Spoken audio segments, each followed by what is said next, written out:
Good morning, everyone. Welcome to the Committee of Adjustment hearing for the Scarborough District. Today is September 22nd, 2021.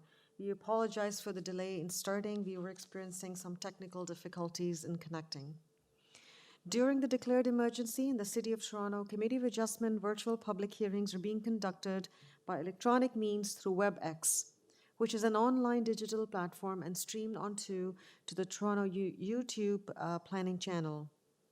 These measures are necessary to comply with physical distancing requirements and a provincial order that limits attendance at public gatherings. This will be a virtual public hearing, and participants who have registered in advance will be able to make their presentations to the committee using WebEx, an online event that is being moderated by city staff. Anyone wishing to view the hearing may choose to do so by watching it on YouTube. Participants who have registered in advance will be connecting either by their computer, a phone, or a tablet app. All participants will automatically be muted on entry. When your item is called, each participant will be unmuted by the moderator, one person at a time. Only the committee members will be participating by video. Any registered participants will be participating by audio only. We ask that you please mute your devices until you are called on to speak. Before we begin, we acknowledge the land we are meeting on is the traditional territory of many nations, including the Mississaugas of the Credit, the Anishinaabe, the Chippewa, the Haudenosaunee, and the Wendat peoples, and is now home to many diverse First Nations, Inuit, and Métis peoples. We also acknowledge that Toronto is covered by Treaty 13 with the Mississaugas of the Credit and the Williams Treaty signed with multiple Mississaugas and Chippewa bands. In accordance with Section 45 and 53 of the Planning Act 1990 as amended, this meeting of the Committee of Adjustment of the City of Toronto is called to order. The Committee of Adjustment considers applications for variances from the provisions of the zoning bylaw that apply to a property, permissions to extend or alter lawful non-conforming uses, and consents to sever properties to create new lots. Anyone in attendance today who wishes to receive a copy of the decision of the committee on an application must submit a written request for a decision by email. Please ensure that you include your name, address, and an email address, because Committee of Adjustment and the Toronto Local Appeal Body will be sending notifications and appeal updates via email. If you do not agree with decisions of the committee, decisions may be appealed to the TLAB or the Toronto Local Appeal Body, or in some limited circumstances to the Ontario Land Tribunal or the OLT. Appeal instructions are set out at the bottom of the decision of the committee. In terms of the hearing procedure, I will call each item in the order listed on the agenda. In terms of making your submissions, where an application is uncontested, the agent or the applicant will proceed with their presentation if required. The committee may ask questions or take the matter into the committee for a decision. Each speaker, including the applicant or the agent, will be given a maximum of 5 minutes to address the committee. I will comment when you are reaching the 5 minutes. When addressing the committee, please clearly state your name and address. Please remember to confine your remarks to the matters outlined in the application and to the variances that are before the committee today. The applicant or the agent will proceed first and will make a presentation to the committee on the application. Please note that the committee may not entertain revisions to the proposals at the hearing today. The committee may decide to defer the application if it is substantially revised to ensure that the revised application is accurate and that all those who are entitled to the notice of the application are informed of the changes. Then individuals either in support or in opposition to the application will be invited to speak. Committee members may ask questions of each speaker after they have finished their presentation. When all speakers are finished, the applicant or the agent has an opportunity to rebut only those issues that were raised by the speakers. This will mark the end of the discussion. The application will then be taken into committee for a decision. Please note that for the morning session scheduled to start at 10 a.m., we are dealing with items number 1 to 17. For the afternoon session, which is scheduled to start at 1:30 p.m., we will deal with items 18 to 34. Before hearing the first item, I would like to receive confirmation of minutes from the last meeting. I require a motion to adopt the minutes. May I have a motion to adopt the minutes? Member M? Yes, I put forward a motion of adoption of last meeting's minutes. May I have a seconder, please? Madam Member Chair, Said. I second the motion. Thank Thank you. Thank you, Madam Chair. I second the motion for approval of minutes of our last meeting. Thank you. All in favor of this motion? The motion is carried and the meeting minutes from the last hearing have been adopted. For the morning session and the afternoon session both, are there any declarations of interest of panel or staff for items in either of the time slots? Mr. Deputy Secretary Treasurer, I would like to declare a conflict on item number 24, which is the afternoon session. Through the chair, you may wish to declare that in the afternoon session when we start it. Okay, all right, but as I mentioned in my remarks that it would be for both, so I will certainly remind you Thank you. of the conflict. Okay, thank you. Mr. Deputy Secretary Treasurer, are there any requests for deferral? Through the chair, there is one request for deferral by the applicant. It's item 24, which is 46 Flintwick Drive. It's to allow additional consultation with the neighbors and the deputy mayor's office, Deputy Mayor Thompson's office. Which item did you mention?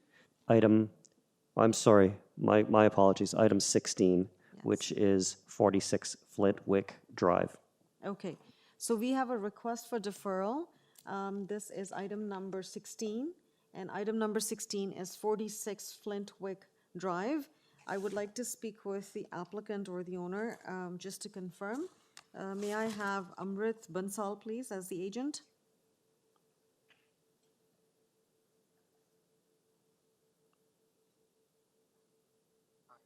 All right, thank you. Amrit, you're with us?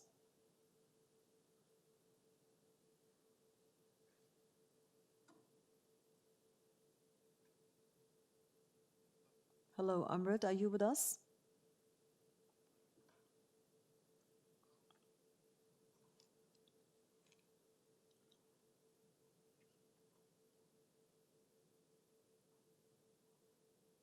I saw her online, but I can't hear her, right? Okay, Amrit, are you with us? Could you say something, please?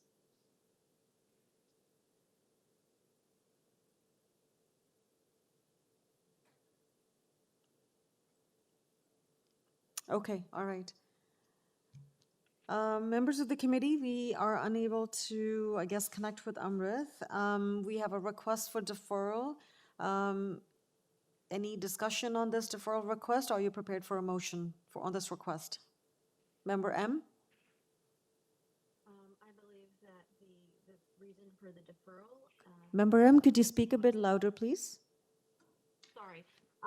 Through you, Madam Chair, the request for deferral appears appropriate to me, considering the amount of sort of discussion back and forth in the background materials, and it does allow for a little bit more consultation with some important stakeholders. So I'm supportive of the request for deferral, and I put forward a motion to defer item 16. Thank you, and that would be Saini Dai? Correct. Okay. May I have a seconder? Member Macaulay?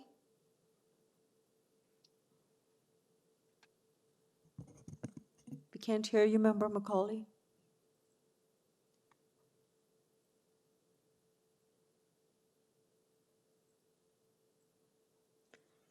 Okay, Member Macaulay, we can't hear you, but I see that you raised your hand and you seconded the motion. Is that correct? That's correct. Can you hear me now? I can hear you now. Thank you. Okay, so Member Amy put forward the motion for deferral. Member Macaulay seconded it. All in favor of this motion? Motion is carried and the application has been deferred, Saini Dai. Thank you.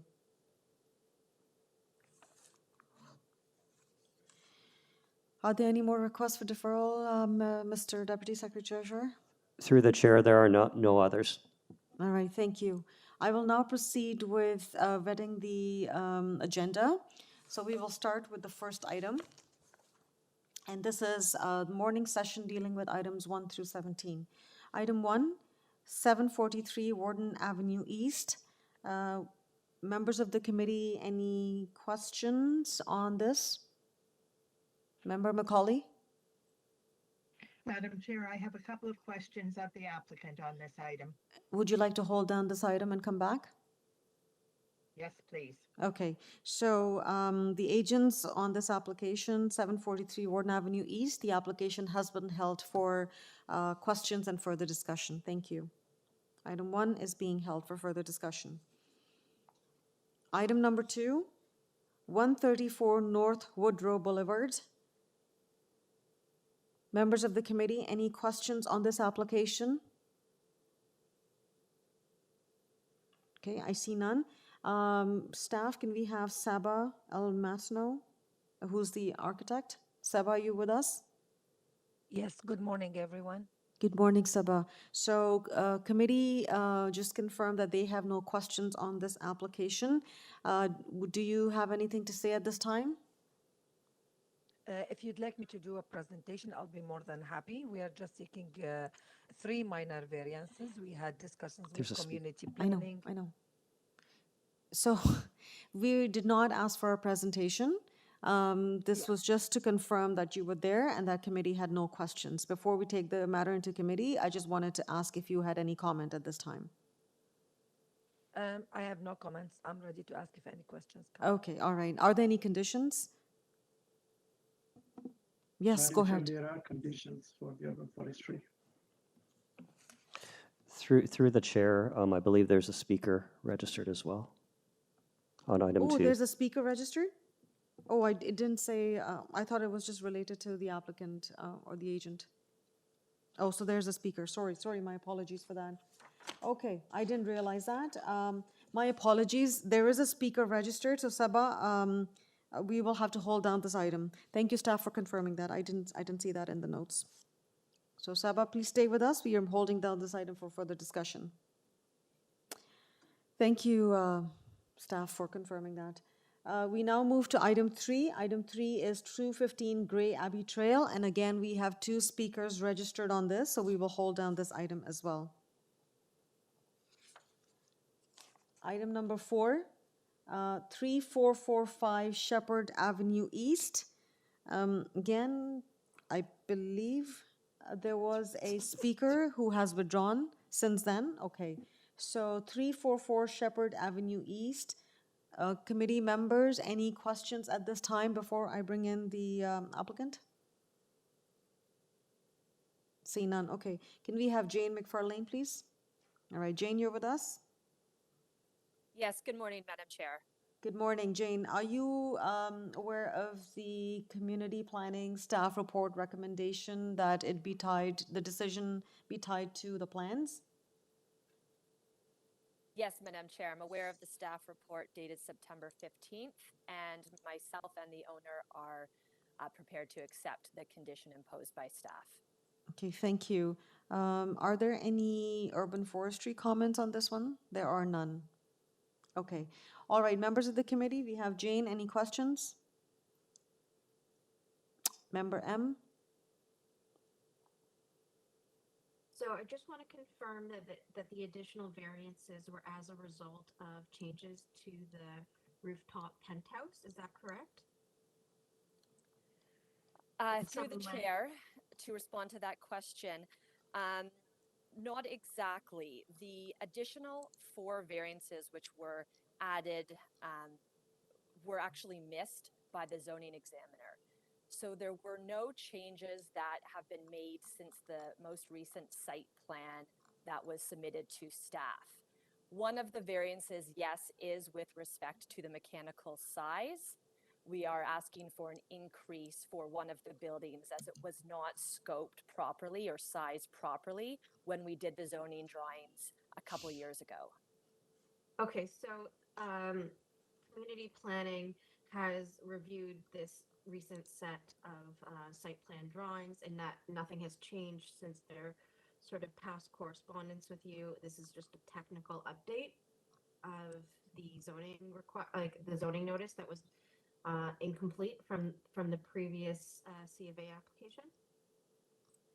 Yes, through the chair, that's exactly what happened. Staff actually looked at the zoning review, and since we're working quite closely with community planning staff with the site plan application that's running concurrently, staff noted that there were 4 additional variances that were missed on the zoning review.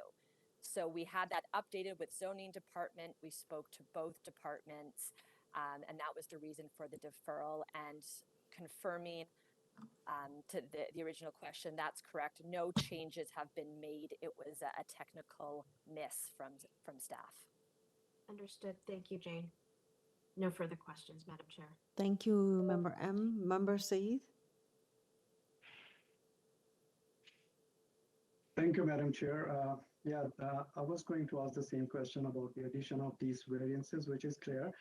I also wondered in our last meeting, the committee had quite a detailed deliberation on the angular plan, which is variance number 11. So my question to the agent or owner is there any revision about the angular plan, which is the setback to 45 degree, or is they remain the same?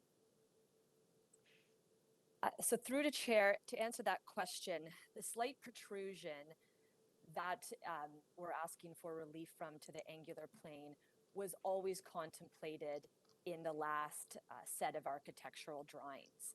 And it really arrives from an increase, a very slight increase to every floor level, which was not sized properly when we did the zoning drawings a couple of years ago. So the angular plane protrusion has been there identified on the drawings. Again, it was missed in the first zoning review a couple months ago and arose in the last zoning review, and we have added it to our list of variances. Okay, thank you very much. Okay, because we're in the vetting of the agenda, so I can't spend more time on deliberations unless committee members feel compelled to go for further discussion. Okay, all right. So on that note, Member M, you ready with the motion? Yeah, that's correct, Madam Chair. Please go ahead.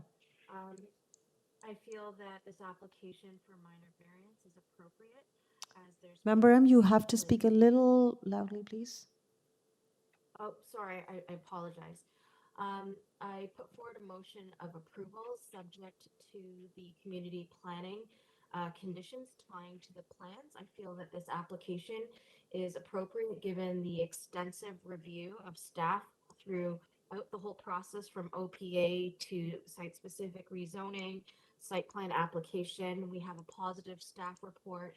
And these are just technical in nature and required to finish up the planning entitlements process. Thank you. So there's a motion to approve the application, subject to the condition? Correct. Okay, all right. May I have a seconder, please? Member Macaulay? Madam Chair, I will second that motion. All in favor of this motion? The motion is carried and application for 3445 Shepherd Avenue, sorry. Yes, it is indeed, has been approved. This is item number 4. Thank you very much. Thank you. Okay, we now move to item number 5. And for item number 5, 80 Haslam Street, there are no speakers. Members of the committee, well, let's first bring in Peter. Peter, are you with us? I am. Good morning. Good morning. Members of the committee, any questions for Peter? I see none.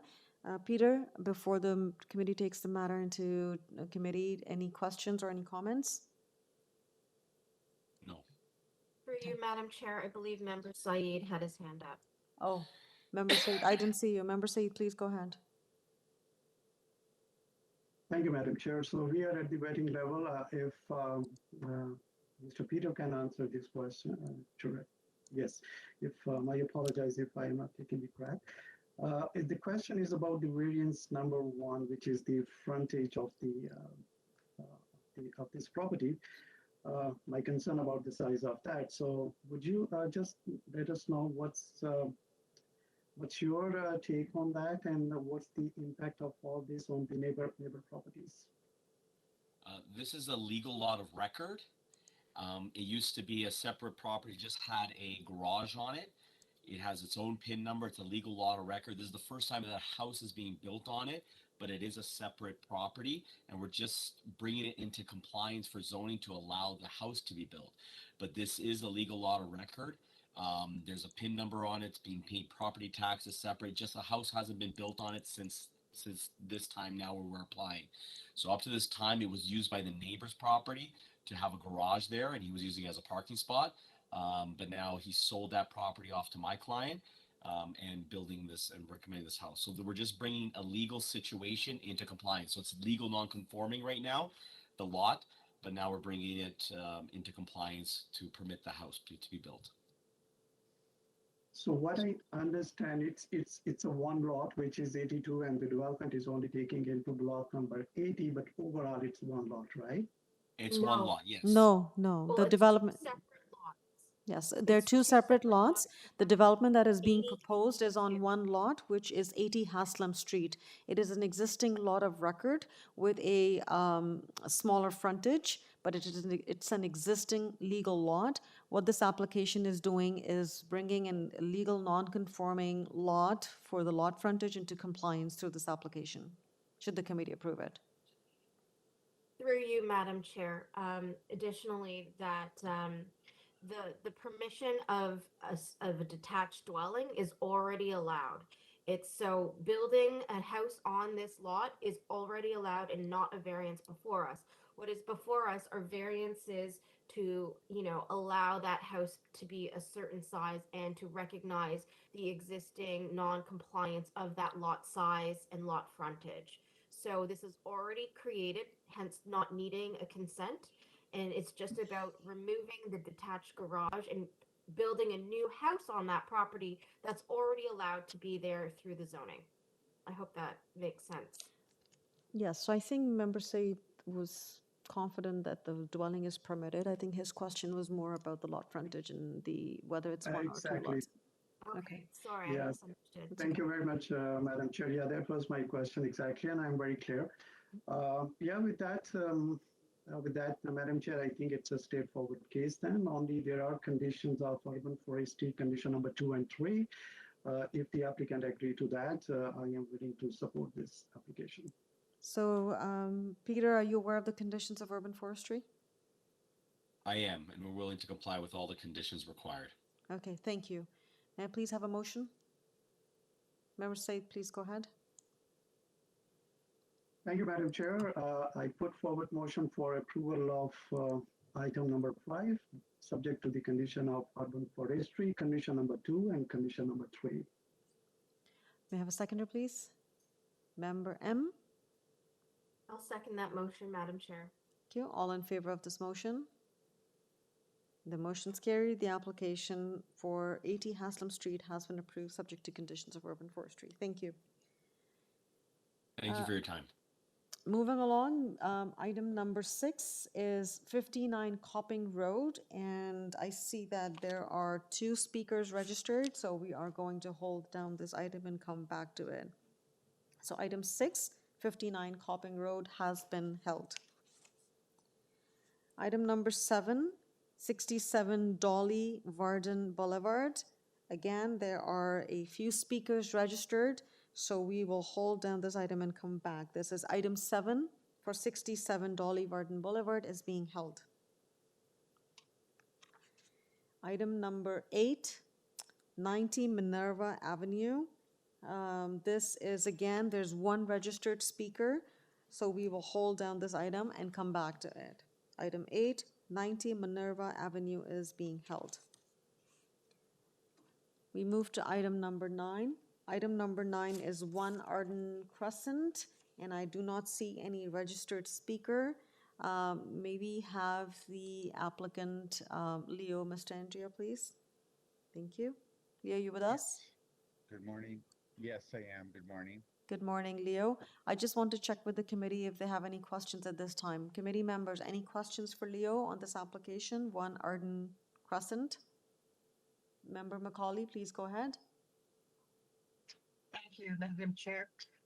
Leo, I just want to have clarification that the setback from St. Clair Avenue and the angled driveway access is to avoid having to move that hydro pole. Is that correct?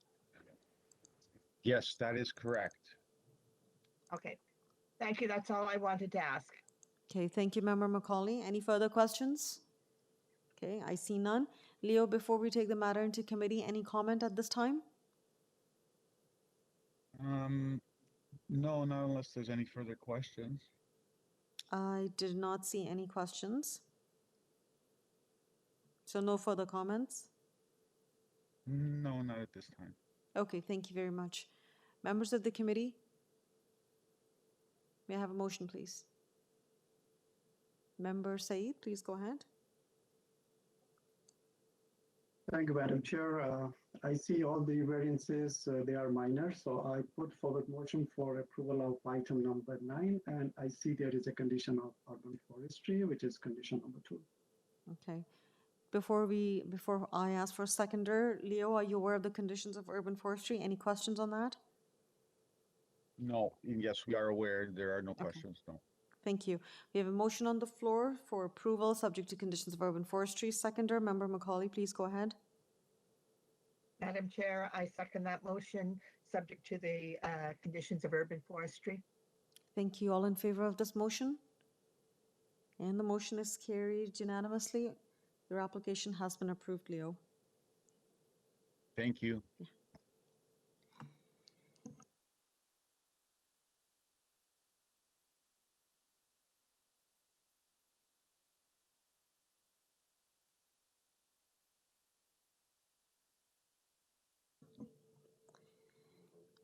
Okay, so we now move to item number 10. Item number 10 is 58 Scarborough Avenue. I don't see any registered speakers. We have Yasu as the agent. Yasu, are you with us? Staff, can we have Yasu, please, online? Thank you. Yasu, you with us? Yes, Madam Chair. This is Yaso Somaling, the authorized agent on this. Good morning, Yasu. Yasu, we have your application before us. You're aware of the conditions of urban forestry? Yes, ma'am. Okay, and you have no questions on that? No, we are okay with that. Okay. Members of the committee? Members of the committee, do we have any questions for Yasu at this time? I see none. All right. Are we ready with the motion? Member M. Through you, Madam Chair, I'm prepared to put forward a motion of approval of item number 10, subject to urban forestry condition number 1. Okay. May I have a seconder, please? Member Taylor, please go ahead. I'll second, Madam Chair. All in favor of this motion? Motion's carried unanimously, and the application has been approved for 58 Scarborough Avenue. Thank you. Thank you very much. Okay, just want to confirm with staff for item 11, the speaker was removed, correct?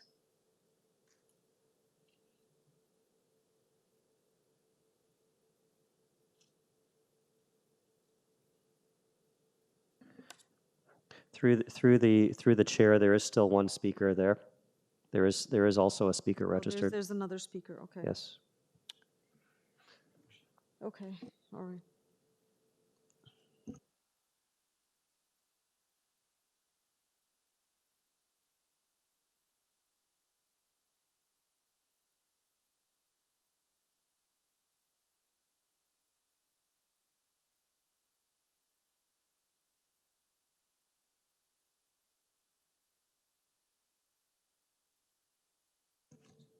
Okay, so we're dealing with item 11. Item 11 is 4865 Shepherd Avenue East. And I just want to do a roll call. Is Lamia Saab with us? Through the chair, this person has not registered today or signed in today, I'm sorry. Has not signed in today. We need to hold it down, and maybe we'll come back to it at the end of the vetting of this, the agenda, to see if she's available. Okay, so item 11 is, I'm just holding it temporarily, and I'll come back to it at the end of the vetting. Item number 12 is 10 Cliff Crest Drive, and I don't see any registered speakers, but we have the agent, Leo Mistrandi. Are you with us, Leo? Yes, I am. Thank you. Again, do you have any comments at this time? No, Okay, and you're aware of the conditions of urban forestry? yes. Okay. Members of the committee, we have Leo. Any questions for Leo on this application? This is 10 Cliff Crest Drive. Okay, I see none. If there are no further questions, can I please have a motion? Member Taylor, please go ahead. Yes, Madam Chair, I find that the requested variances meet the four tests under the Planning Act, and I move approval subject to urban forestry condition 1. Thank you. All, may I have a seconder? Member M, please go ahead. Madam Chair, I'll second that motion. All in favor of this motion? The motion's carried and carried unanimously, and the application has been approved. Thank you. Thank you.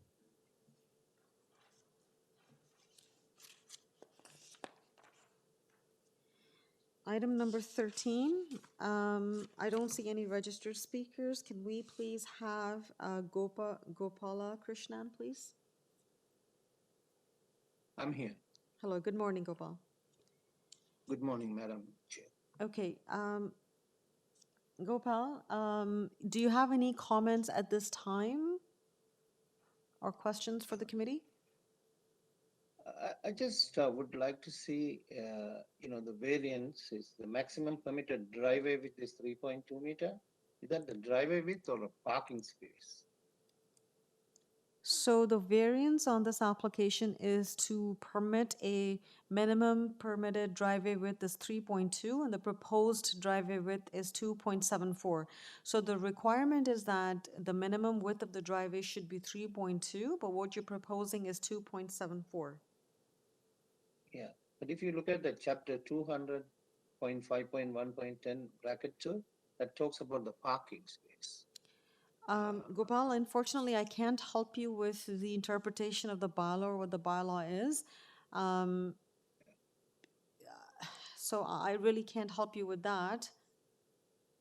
But I don't mind if that is the right way it's taken care of, so then I'm fine with it. There was a waiver. I don't believe this went through a zoning review. That's correct. So through the chair, with waivers, the applicant identified the requested variance. So the responsibility is entirely on the applicant. If variances are missed, then the applicant may need to go back to committee if it's caught at building permit stage. Please hold just for one momentarily. Sure. Yeah. Just hold on, Gopal. Staff Yeah. is getting some clarification. Yes. In my waiver notice, I put a parking space. Sorry, in your waiver, you put in the parking space, I Put see. it parking space, yeah. That's because this was identified in the zoning review, so that's why.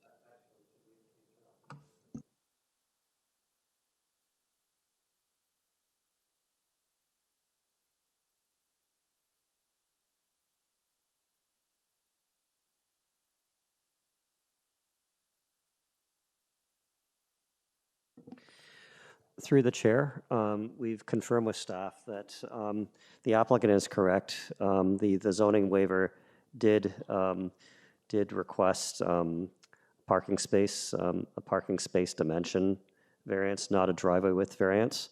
So what the chair may wish to, or what the committee may wish to do is defer it to allow for we need to correct, improper notice was provided, because obviously this is not the variance that the applicant is requesting.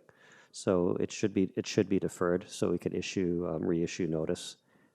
identifying the correct variance. Okay, so Gopal, did you hear the comments from staff? So indeed, there was an error on the notice, which is different from the request that was submitted by yourself, I believe, or the owner. So the suggestion is that the application be deferred so that proper notice with the proper variance be provided. So how much this would delay? Through the chair, this could be heard at the next hearing, which is October 20th, I believe. Okay. All right, so Gopal, staff has advised that this application could be heard at the next hearing, which is in October.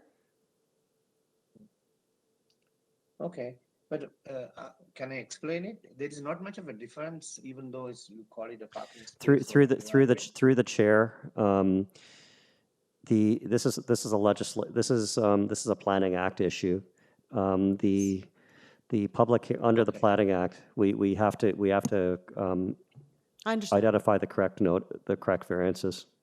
Okay, so Gopal, the issue here is that according to the Planning Act, this would constitute as an improper notice, which means a correct notice has to be issued.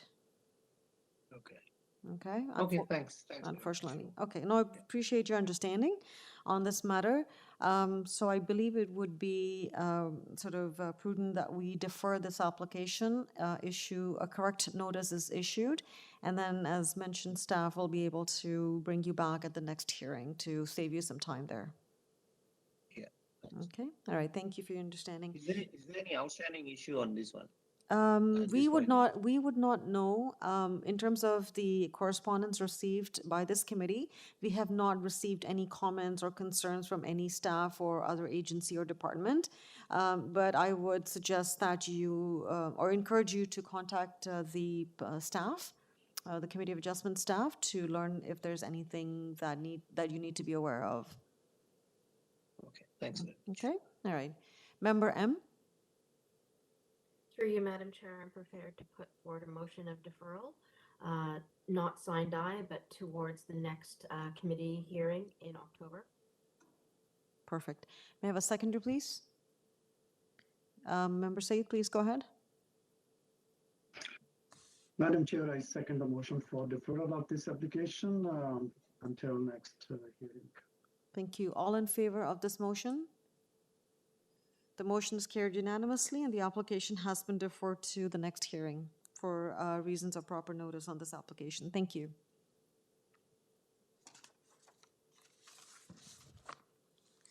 We now move to item 14. I do not see any registered speaker on this one. Can we have Chris Zianis, please? Okay, Chris, this is for 51 Rensburg Drive. Are you with us, Chris? Good morning, Madam Chair. Good morning. I would encourage you to speak a bit louder, please, sir. No problem. Sorry about that. Okay, no problem. Okay. Before I go to the committee, any comment that you wish to make at this time on your application? I just wanted to add that we submitted 13 letters of support from the neighbors. I'm not sure if that was seen by the committee members. Sorry, could you say that again a bit loudly, please? I just wanted to let the committee members know that we submitted 13 letters of support. I'm not sure that if they saw those or not. Okay, so 13 letters of support were submitted to... 13, sorry. Through the chair, these were submitted after the written submission deadline, so the committee would not have received it. Okay, all right. So as you heard, Chris, the letters of support were submitted, but the committee did not receive those because of the timing of the issuance of the agenda. So on this note, but we do acknowledge the letters of support, and staff has confirmed that they have received it. Members of the committee, any questions for Chris at this time? I see none. And I believe, Chris, there is a condition from Urban Forestry. Are you aware of that condition? I didn't see it on the development website, but I'm sure we're good to adhere with any conditions that are on the file. Staff, could you please advise of the condition? Through the chair. So the condition is condition number 1, submission of a complete application for a permit to injure or remove a city-owned tree. So it require a requirement for a permit because you're impacting a city-owned tree. Yeah, that's not a problem. We've already actually submitted an application for that. Okay, well, with thank urban you. forestry, so. Okay. Thank you, Chris. Members of the committee, Member M, please go ahead. Through you, Madam Chair, just as a clarification, the letters of support have been on the AIC since Monday, so I have myself seen them. Okay, thank you. So Member M has reviewed those letters of support as they were available on the AIC. Thank you. On that note, if there are no further comments or questions, can I please have a motion? Member Saeed, please go ahead. Thank you, Madam Chair. While looking at all the variances from 1 to 5, I believe these variances are minor and meet the code test requirements. So I put forward motion for approval of this application subject to the urban forestry condition. Okay, may I have a seconder, please? Member M, please go ahead. Through you, Madam Chair, I'll second that motion. All in favor of this motion? The motion is carried unanimously and the application has been approved subject to conditions. Thank you. Thank you very much. Okay, we now move to item number 15. I do not see any registered speakers on this one, but we do have Saruj Kalustian as the agent. Yes, Madam Chair. Good morning, Saruj. Okay, so we have your application before us, and I believe there are conditions of urban forestry, and are you aware of those conditions? Actually, I didn't notice those conditions on the development website.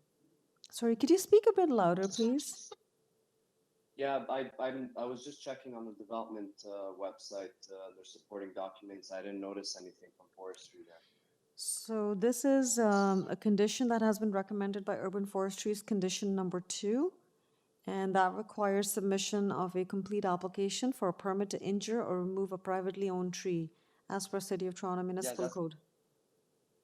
That's fine with us. You're fine with this? Okay, you have no concerns with this proposed condition? No. Okay, thank you. Members of the committee, any questions for Saruj? Okay, Member Saeed? Thank you, Madam Chair. Saruj, could you quickly tell us about the setback about the pool, which I believe is very close to the yachts, is this, could you tell us what is the distance between the property, I mean the building and the pool? Is there any way that this pool could be moved a little bit closer to the property so that the yard setback is, it's not that close to the yard setback? Are you referring to the Rear yard setback, yeah. Well, the thing is, there's a covered deck adjacent to the house that's about 10 feet deep. And from that, we've left about a 4-foot walkway to the pool. Anything closer than that can be a little bit of a narrow or hazardous walkway to the pool, or in general. So that's why we sort of placed them where it is, so there's an even 4 foot on either side of the pool.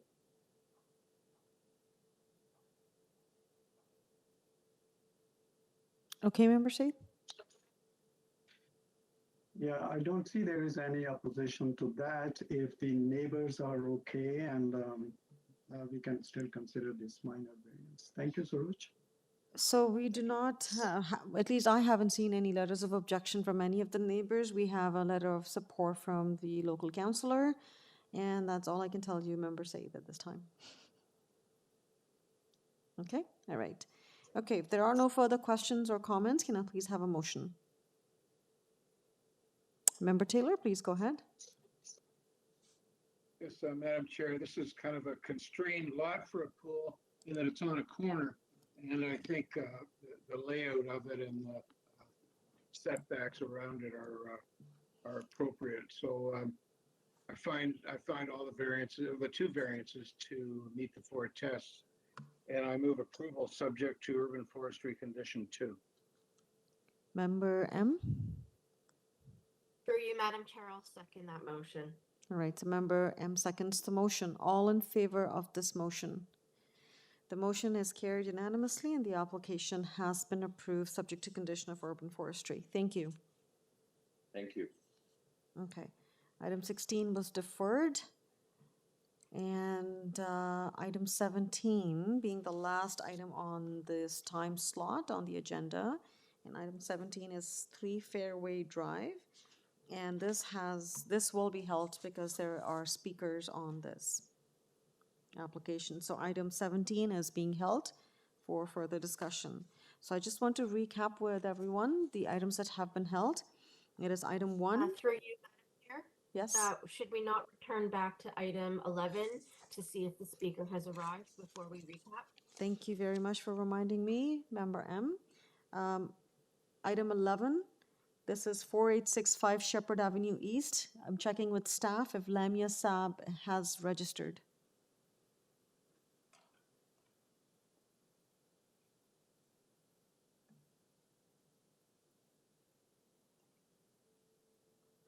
Through the chair, the speaker has not signed in today. Okay. We did provide ample opportunity to this registered speaker. This speaker has not registered. In my opinion, we should proceed with this item unless committee members have to hold on this item. Okay, so can we have Mr. Djisovic online, please?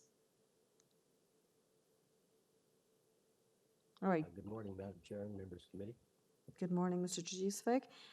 So we have your application before us, and as I mentioned, there was a registered speaker who has not registered since this morning, so we would proceed with this application. At this time, any comment, Mr. Djisovic, that you would like to make? No, I'm just prepared to answer any questions and would note that there were no conditions put forward by staff. Okay, thank you very much. Members of the committee, any questions for the agent at this time on this application? Member Said, please go ahead. Thank you, Madam Chair. Actually, it's not a question, but it's just for sake of clarity. What I understand, this is a 9-unit strip plaza, and overall, there is not going to be any change in the GFA. Am I correct? And the only variance is for dental office unit number 7, because what I understand is moving to unit number 5 and 6, and those two units are combining, right? I will let Mr. Yes, sir. Djisovic expand on it. That's exactly correct. That provides that opportunity for the operation to extend and allows for one additional unit in the event that there's a tenancy change to have the potential for office space. Okay. Anything else, Mr. Said?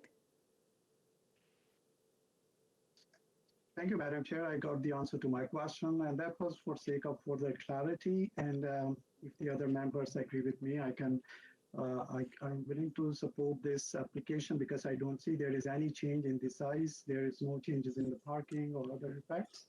It's a straightforward case, so I am willing to support this application. All right, please. I don't see any questions, so you may go ahead, please.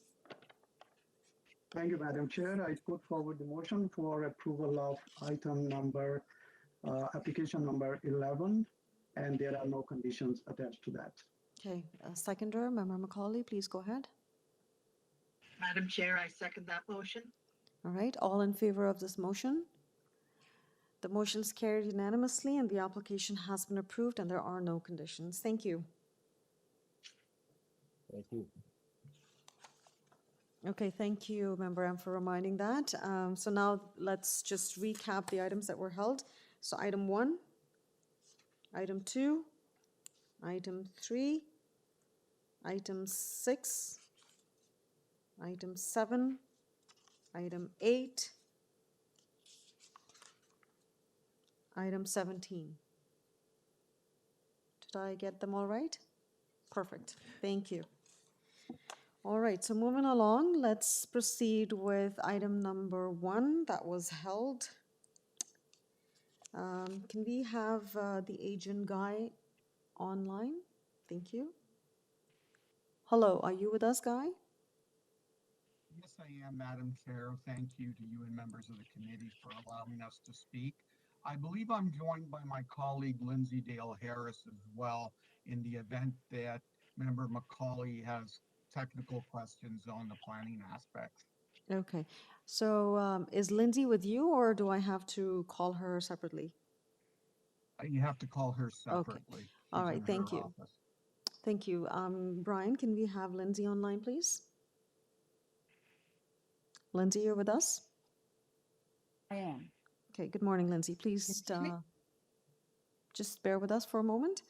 So coming to the application, this is 743 Warden Avenue. It's a minor variance application, and we have, how many, 7 variances? No, 4 variances, 3 variances before us. They all refer to sections, yes, 3 variances. No, there were a number of variances, Madam Chair. I'm just having trouble in reading this public notice. There are a few variances. Okay, I'm just going to leave it at that. Do you want to present at this time, Guy, or would you rather dive into the questions from Member Macaulay? I would, if Member Macaulay would allow, I'd just like to give a brief context of the application and where we're at. Blo- Block 20 on 743 Warden is the last holding of the Goldman Group of companies in Warden Woods. We were the primary developer of Warden Woods. The objective of the variances and for Block 20 are to deliver on an OMB settlement that we reached with the City of Toronto. The key objective being to provide significant retail space for the Warden Woods community. The ground floor will have 19,000 square feet of commercial space that we believe will finally bring significant retail to this community that we helped develop. And we look forward, Ms. Dale Harris and I look forward to Member Macaulay's questions. Okay, thank you. Staff, can we have the screen back, please? Thank you. So we'll start with Member M. Member M, please go ahead. Through you, Madam Chair, I'm just a little bit confused because the notice that I had reviewed had showed only 3 variances. So if that is not the case, I may not be prepared with this application. The notice was dated June 3rd. Was there additional, was there a revised notice that was issued? There is a notice dated September 12th. This is item number 1. For 743 Warden Avenue. That is correct. This is the first item on the agenda. The notice is dated September 12th, and it does indeed have 7 variances. What threw me off initially was because the numbering was a little different. So that's Oh, why. wait, various blocks. I apologize if you add, I understand. Okay. I now Yeah, understand. so yeah. It's And my initially I was also confused because if you notice there's a change of numbering, and so that just threw me off for a moment, but then I understood, yeah, it's the same one.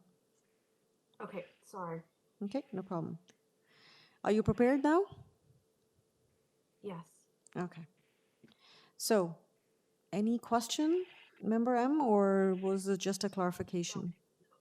That was my clarification. Okay. Yes, thank you. And I see Member Macaulay raising her hand. Member Macaulay, please go ahead. Thank you very much, Madam Chair. And good morning, Dee and Lindsay. I'm glad to see that both of you are here. Lindsay, I think this is probably questions for you predominantly, because my concern is that you've submitted an application for a minor variance, and the application has number of parts to it. The part that I'm most concerned about is that you are asking for a 206 dwelling units, whereas 130 were provided. And this actually ends up being 76 new dwelling units being requested. Now, as you're aware, in a minor variance, numbers aren't the be all and end all. However, it's very difficult for me to say that 76 new dwelling units is minor. I'm also wondering in Guy's, in your letter on the third paragraph, you say that the unit count was developed in order to provide parkland dedication for the subdivision. Since 2016, a more realistic unit count and building height has been proposed, requiring the applicant to submit the applications for the above variance. Perhaps you can give me, I know you've got a long history with this. Perhaps you can give me a bit of the background so that I can understand why you're asking for 76 new units when this application has a long history, went through a settlement hearing at the OMB, and at that time, the unit count was 130. Maybe I could go first, Member Macaulay, and then Lindsay could add to it. Great. When we did the settlement at the OMB,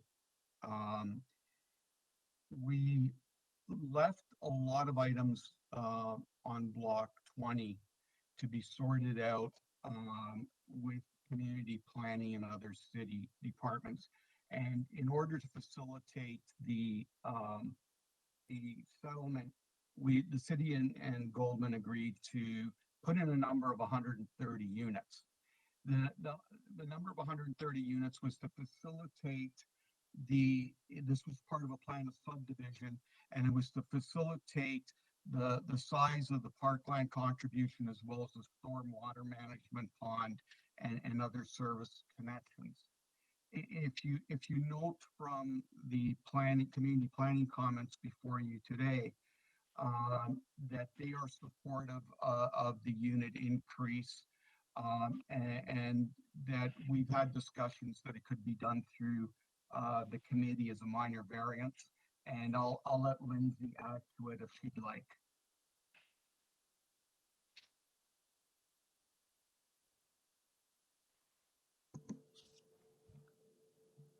Member Macaulay? I'm waiting for Lindsay to speak. Okay. Yes. So, Good morning, Lindsay. Nice to see you. Good morning, Anne, and good morning, Ms. Macaulay. And I wanted to address the question of is the variance in terms of units too impactful? And as you know, in determining variances, the key issue is not the size of the variance, whether it's going from 1 meter to 2 meters, which is doubling, or from going from 6 meters to 12 meters, which would be doubling. It's the question of the impact of that variance. And so in this case, with respect to the built form and the resulting impact from the additional units, the only increase in size we're asking for in the building is 1 additional story. We're going from 8 stories to 9 stories. And that's a height that the planning department thought was acceptable and works well on a major road such as Warden. So the building height was not a question up for discussion. The building parking, which has to be provided, that's in line with all the parking requirements under the current city standards. So there's not an impact in terms of additional parking. In terms of the setbacks, the only setbacks we're really asking for, and it's because there's a maximum setback, not a minimum setback, and some of our building steps back more. So some of the variances relate to the maximum setback, because we're actually exceeding the setback that's required under the bylaw. So in terms of the built form, in terms of how we relate to the street, in terms of shadows cast, There's absolutely no impact whatsoever from this additional story and from the other variances we're requesting, and which are in line with city standards. So that I think Guy has explained to you why the number 130 was kind of picked out of the air. Now they have an actual built form. They've looked at how the units will lay out. They've looked at what are the optimum unit sizes to fit in within this envelope that meets the 45-degree angular plane, that meets the setbacks. And that's the number that results for the optimum usage of this site on a major arterial road in a location where the city is seeking to increase density. So yes, it is a larger number than you might normally see. It's a number which falls in terms of built form well within the built form setbacks that the planning department has required. It will provide needed housing, and it results, in my opinion, in no impact in terms of the official plan amendment, in terms of the zoning bylaw. Is it appropriate? And is it minor? Yes, it's minor in terms of its impact. So that would be my planning response to your very thoughtful question. Thank you, Lindsay. You have answered one question, because I was wondering how we could go from 130 units to 206 units and essentially only increase the size of the building by 1 story. So I'm gathering that the 130 was a number that, although it was part of your application a number of years ago, really was not given a lot of consideration. That's exactly right. Yeah. A further question here, Lindsay, and again, to a certain extent, I'm looking at this, and really it's the increase in density that's my only issue. Your issues with height, your issues of angle, your issues of parking, I have not a concern. But the issue of increase in density, the 76 new more units, caused me a bit of concern. And I know that as a variance, we can add conditions. One of the things, if this was a zoning bylaw amendment, I would anticipate that the city would ask for a Section 37 agreement because of the added, not height so much, but the added density. But there is no increase in density.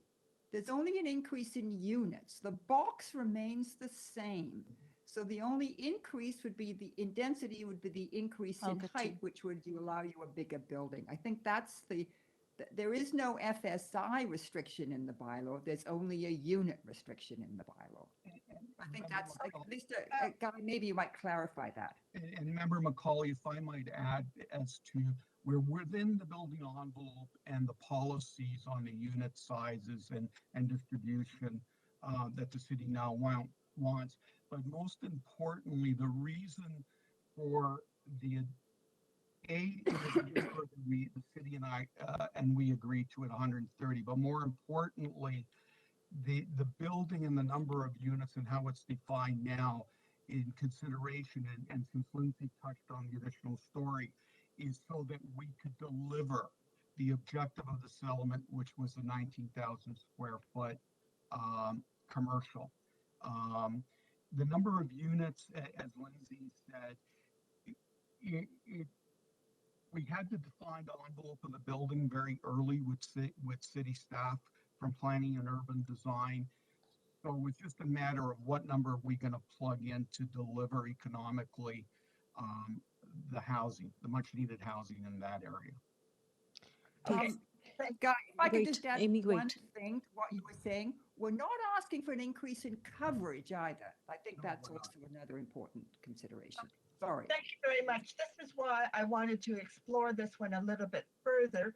I remember a long time ago, 5, 7, 8 years ago, the change in Warden Woods and the desire for commercial and the change to residential. So I understand that there are benefits that the city was looking forward to. I think the one that was causing me some problem was the increase of 76 units. I have another question that may give me a bit more comfort.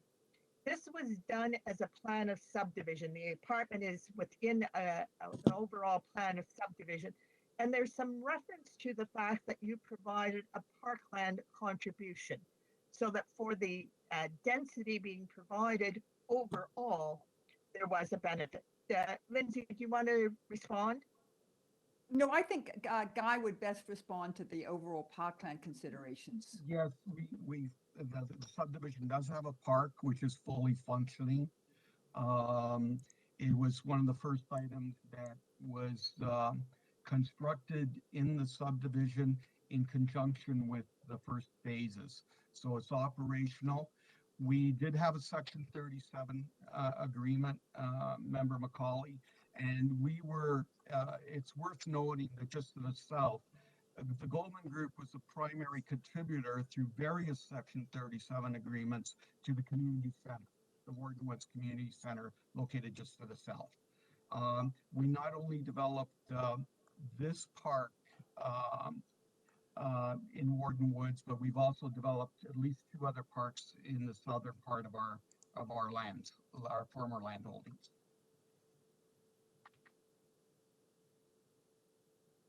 Okay, thank you very much, Guy and Lindsay.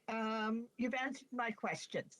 Thank you, Member you. Macaulay. Thank you And very now I will move to Member M, who has been patiently waiting to speak. Thank you, Madam Chair. So if I could just recap, my understanding of this application is that through the OMB hearing in 2015, there was a settlement that was made that required a certain amount of commercial space, which was very much needed in the community.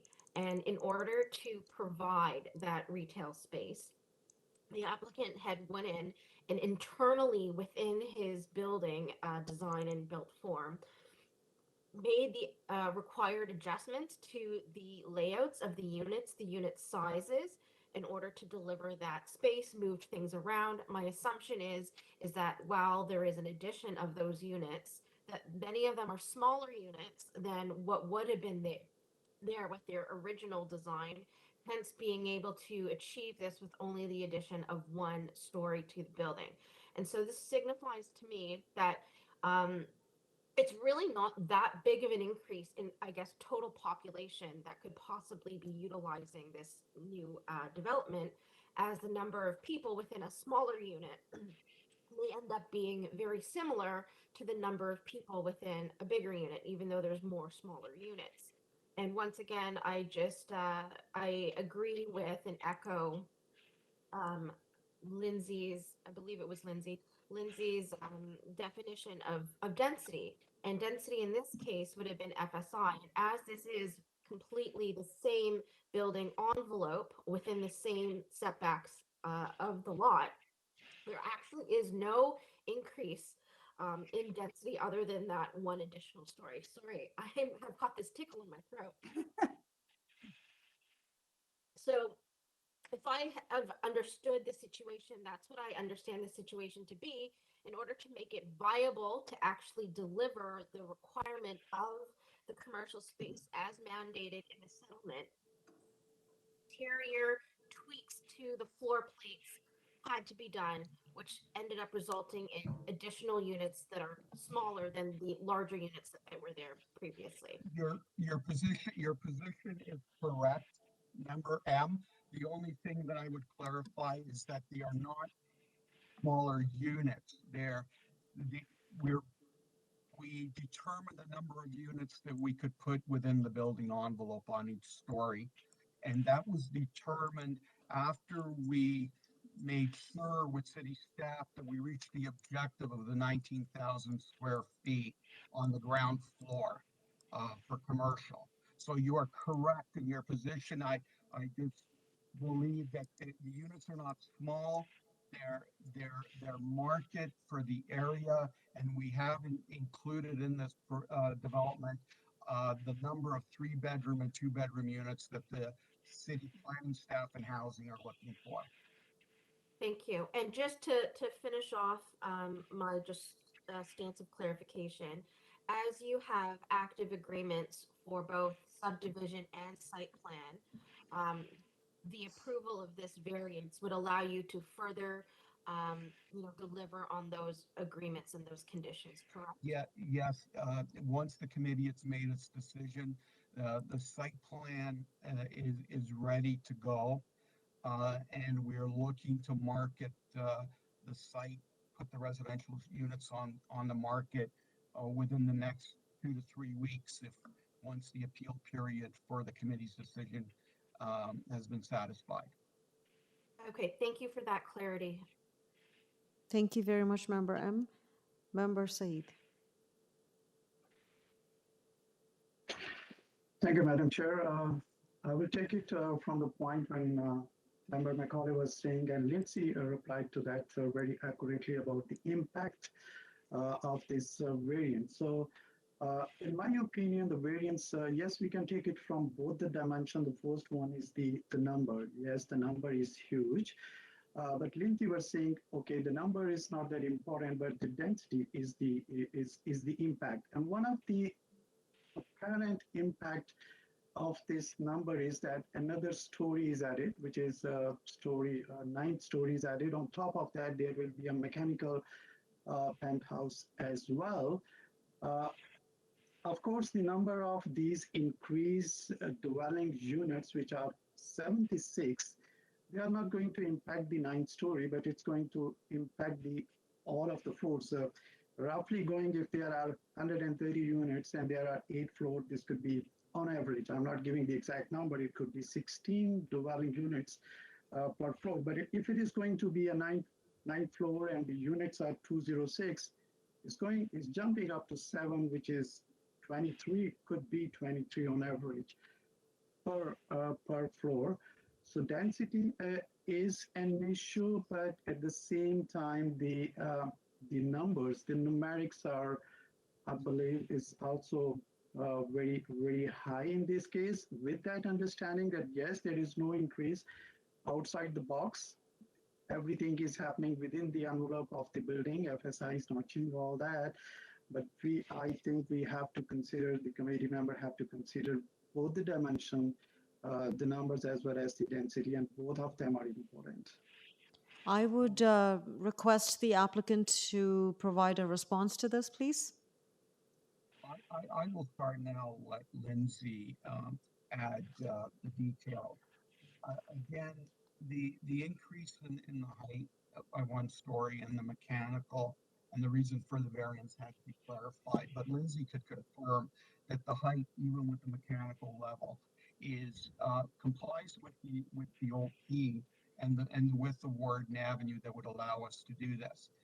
Again, it goes back to the original settlement that we were looking to plug in certain numbers, and the additional story is very reasonable, as community planning has advised you in their memorandum of support to what is going on in Warden Woods. It's a very, as a developer, we are very proud of the communities we've developed within Warden Woods, and there was no sense of going over and above any height that we require to make the building viable.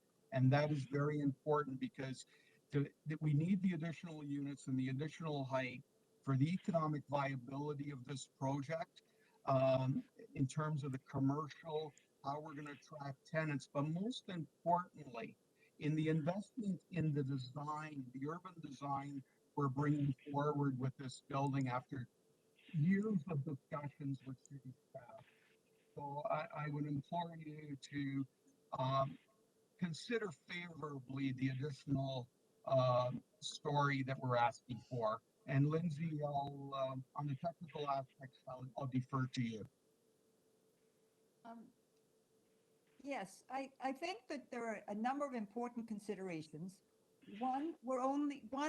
The request for the mechanical penthouse exemption, I think to be factual, that is something that is a relatively recent issue with the City of Toronto in terms of the building department. We wanted complete clarity that the mechanical could be included, and because sometimes they include a mechanical as a story, which I don't believe was the case when we did the settlement. We want to be sure that that mechanical is recognized. So there was that recognition of the mechanical, which is really a clarification based on current interpretation of the bylaw in height.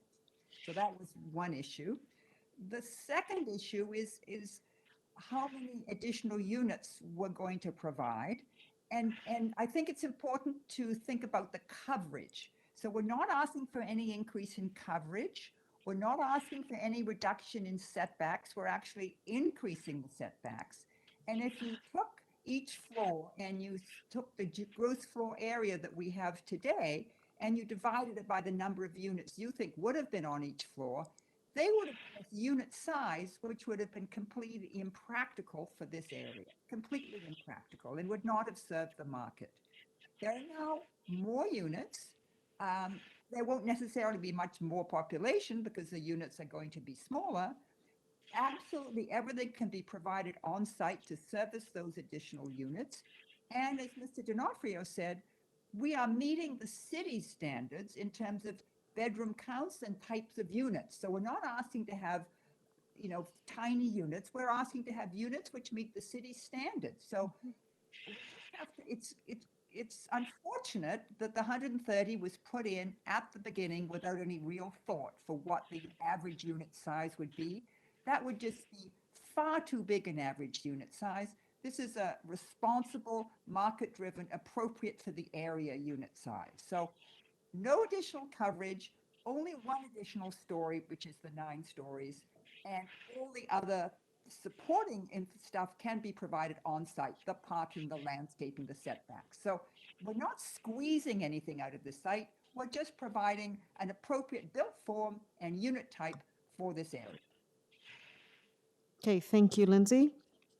Member Saith, we have to move forward. We have a comment from Member Macaulay, a question. It's a comment from myself, Member Macaulay. I hate using that and then call Lindsay rather than Madam Lindsay Dale Harris. I want to thank the applicants for providing this additional information. As I had indicated, my concern was really, is this a minor variance? Because of the increased number of units, that kind of raised a red flag to me. I questioned whether the committee had the right to consider this as minor and why this was not a zoning bylaw. I think, Lindsay, you have answered those questions that in actual fact, the building massing and the building envelope has not changed.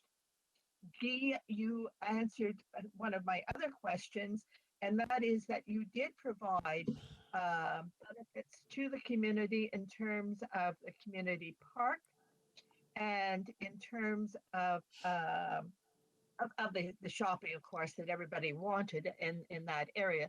But I'm looking at the added population that is generated by your additional units. So I thank you for providing that clarification. It was a concern. We have another variance on the agenda today, 5 additional units. To me, that's an easy variance. This was not an easy variance. Thank you. Thank you, Member Macaulay. I think we need to keep this moving, and we've had some lengthy discussion on this. In the interest of time, I would like to take the matter into committee. Member Macaulay, you have a comment or? Okay, so then just wait for my remarks just for a moment. So Lindsay, we would like to take the matter into committee. Any closing remarks? Not from me. Okay, Guy, any closing remarks? No, we'd just like to thank the committee for its consideration and its questions. Your questions were all very important to us and to the community that we provide you with this clarification, and we look for a positive decision. Thank you so much. Thank you both. Now I take the matter into committee. Member Macaulay, you had your hand up. Are you prepared to put forward a motion? Yes, Madam Chair, I'm prepared to forward a motion.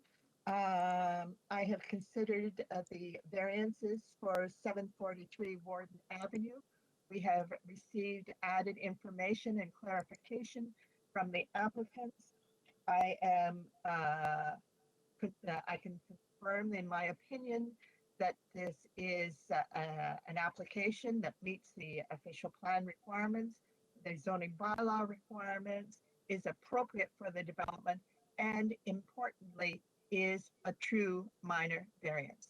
Therefore, I recommend approval. All right, may I have a seconder, please? Member M? I'll second that motion, Madam Chair. All in favor of this motion? The motion's carried unanimously and the application is approved. Thank you. Thank you. Thank you. Okay, we now move to the next item that was held, and this is item number 2. Item number 2 is 134 North Woodrow Boulevard.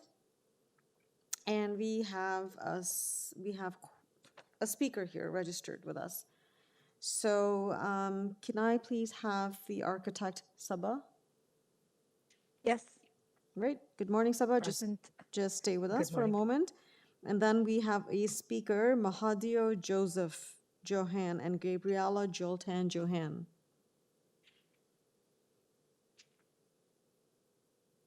You're with us, Mahadio or Gabriela?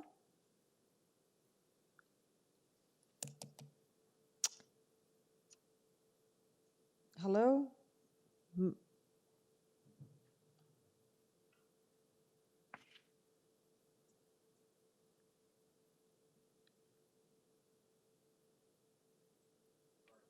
No problem. Okay, Mahadio and Gabriela, are you with us?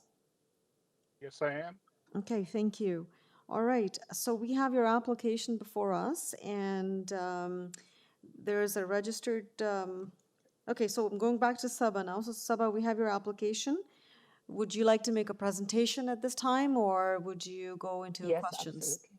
Please go ahead, Sabah. No, I would like to make a presentation since there is a speaker. Sure. So, So you have thank 5 you minutes, for- Sabah, so please go Sure. ahead.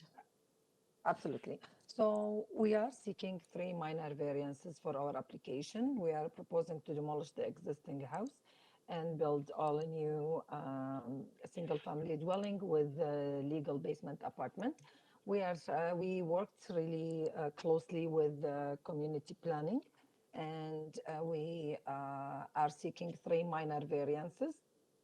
The first variance would be the lot coverage, and we reduced our asking from 41.4 to 39.97, and it was deemed acceptable by community planning since they were evidence in the neighborhood, similar projects approved.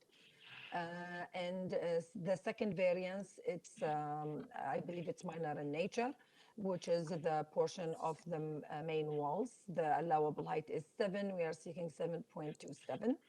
And the third variance is just the side, because at the back, the existing grade drops. Hence, this variance created, which is the rear deck, the backyard drops. So we have this happening is 1.64 above grade. We have eliminated variance number 4 completely. So we believe our application is minor in nature. We do have 11 letters of support. Our client went door to door and explained our proposal. We left our name and phone number and contacts to answer any questions that the neighbors might have. So I am here to answer any questions. Okay, thank you, Sabah. Members of the committee, any questions for Sabah at this time on her application? Can I have the screen back, please, staff? Thank you. Member Said, you were hidden, that's why I couldn't see you. Go ahead, please. Thank you. Thank you very much, Madam Chair. Sabah, a very quick question from you, and thank you very much for making these revisions. It shows that you have been trying to make it as feasible. That's a good thing. I just wonder, have you spoken while doing all these changes? Have you consulted with the neighbors, and are they aware of these changes which you made? Yes, we spoke to the neighbors. I am not sure if they are aware of the recent changes, because when we went door to door, it was even with the original application where we got 11 letters of support.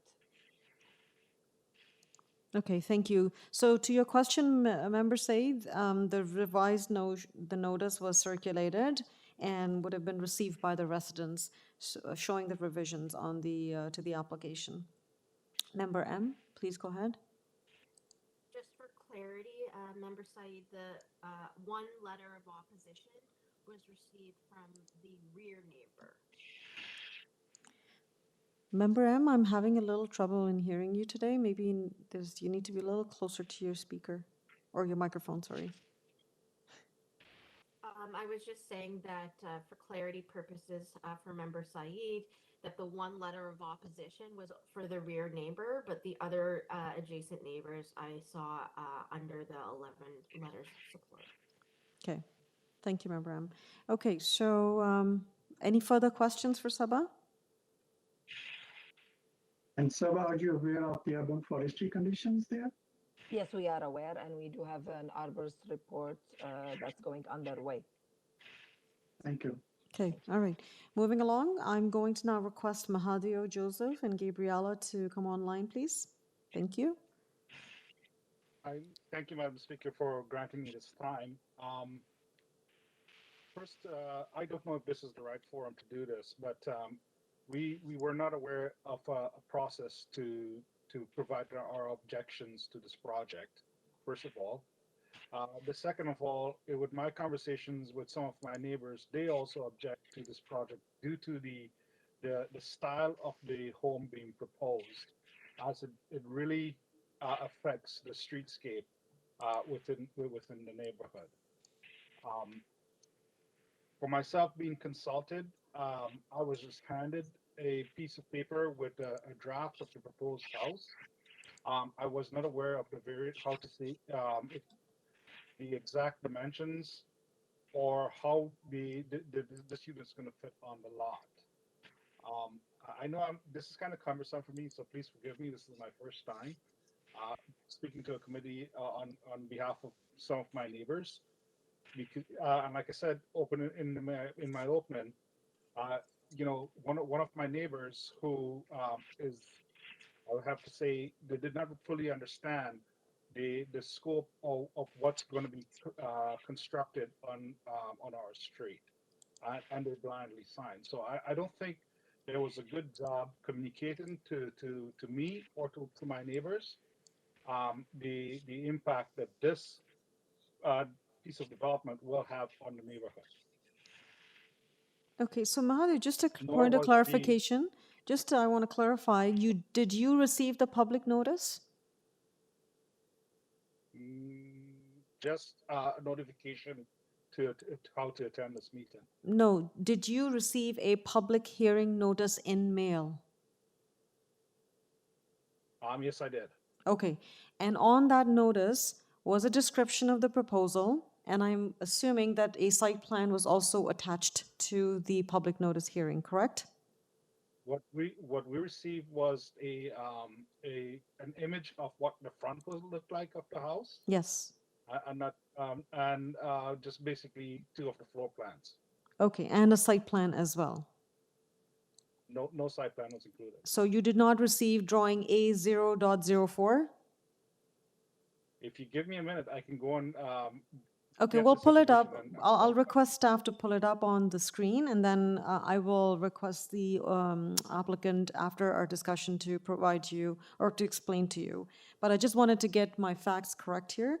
In terms of how to contact and who to contact in terms of objections, I think the notice included all that information in terms of how you can submit your objections to the city staff. Just bear with me, Member M. I will come to you for a second. Just give me a second. So all that information was on the public notice as well.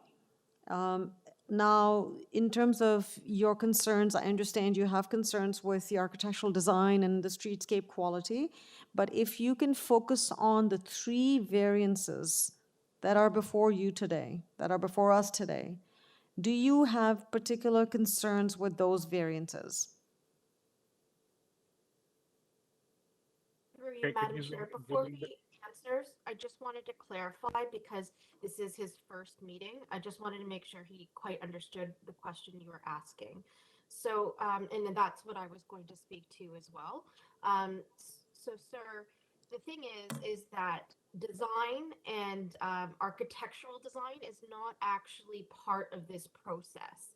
So, what we are looking at today is sort of the variances, which are the three in front of you, which have not to do with the aesthetics of this building. And unfortunately, that's not something that is regulated or even under the purview of this committee that's before you. And so I just wanted to clarify that is what Madam Chair was trying to say when she was asking you to focus on those variances.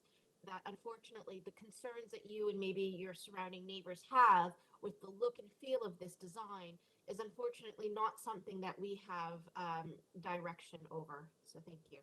No, no, thank you. Then I should not be on this call. Sorry, what did I you say? appreciate your time.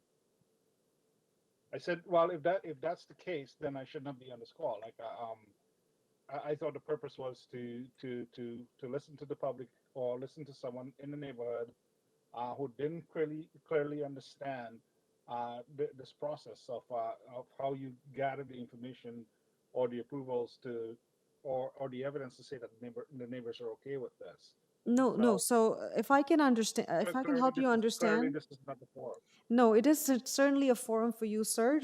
I just need to clarify, this is certainly a forum for you to speak to the application and to the variances that are listed on the application.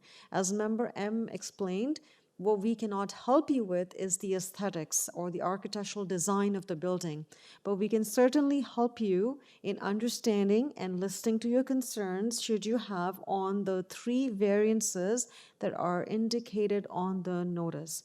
So for example, variance number one, and because this is your first time and this is why we're trying to help you understand, for variance number one, the maximum permitted lot coverage under the zoning bylaw is 33% or equal to 130 square meters. But what the applicant is proposing is a proposed lot coverage of 39.97. So as you can appreciate, they're asking for an increase in the lot coverage, which equates to 157.86 square meters. And similarly, the other two variances are also sort of to be looked at. So my question to you would be is, or in terms of helping you understand, do you have concerns with these variances that are on this application today? In terms of lot coverage? No, Okay. no, I don't. No, I don't. Okay, so you do not have an issue with the first variance, which is lot coverage. What about the second variance, which is the height of the exterior portion of sidewalls? No objection to that. Okay, and then the third variance is the portion of our rear platform that is located beyond 2.5 meters from the rear wall. It should be no more than 1.2 meters in height. But what the applicant is proposing is that they are proposing it at 1.64, so a little higher than what's permitted. Do you have concerns with this particular variance? No, I don't. I see. Okay. So what I understand is the bulk of your concerns were related to the architectural design of the proposed development, correct? That is correct. That's one item, yes. Okay. What is the other item? Is it related to the application? The other item, I don't know if it's related. It's related to the application and how this design and was communicated to the people, the folks in my neighborhood. Some of them they clearly misunderstood what the project's going to look like, and blindly signed off on the approvals. Yeah, so understood. So in terms of the materials, this is the material that was provided by the applicant. So city staff do not create this and city staff does not provide. We only forward the application and the materials to the residents that are within the neighborhood. So what the material looks like, what its contents are, that is totally up to the applicant to submit. And we do have the applicant, and I will definitely request the applicant once I have completed my conversation with you to provide an explanation on why and what was provided and what was the purpose of it to help you better understand. Okay? No, no, and thank you for that, because, based on the information that I have, there's no way you can make an intelligible decision if you don't know what architecture is, right? And I strongly believe, and with conversations with my neighbors, they weren't properly informed, and the decision that they made to support this was an uninformed decision. Okay, all right. I will request the applicant to provide an explanation or describe what was presented to the residents. That, again, as I said, the staff does not have control over what's communicated, but we will get that clarification from the applicant. So, any further comments at this time, Mahadio? No, thank you, Madam Speaker. Okay, thank you very much. So I will now move to the applicant or the architect, Sabah. Yes, Madam Chair. I do respect the neighbor's interpretation, but I disagree, because if the neighbors had any issues misunderstanding what we presented, they would have asked. Our client has been on this address for more than 10 years. And we always, as an architect, I always do my due diligence before even the city circulates the Committee of Adjustment hearing notice. We go, we take a site plan, we take the elevations and the list of variances that we are seeking, and we ask our clients to explain to the neighbors and seek their letters of support. In the sample of the cover letter, there is my contacts, my client's contacts. So if anybody has any questions or concerns, we will be more than happy to answer. So we haven't received any clarifications except for the back neighbors. They had issue about the deck, but since it was explained to them that the grade drops, the back deck is actually at the level of the ground floor. It just happens there is a slope at the back, and they are not here. In terms of the aesthetic, that was the client's taste. We did go with we believe more environmentally friendly material. We are using brick, which is commonly used on the street. It's just we went with modern colors. That's what the client tasted. And we are using the composite wood that looks like siding. So these are the architecture that felt appealing to the client.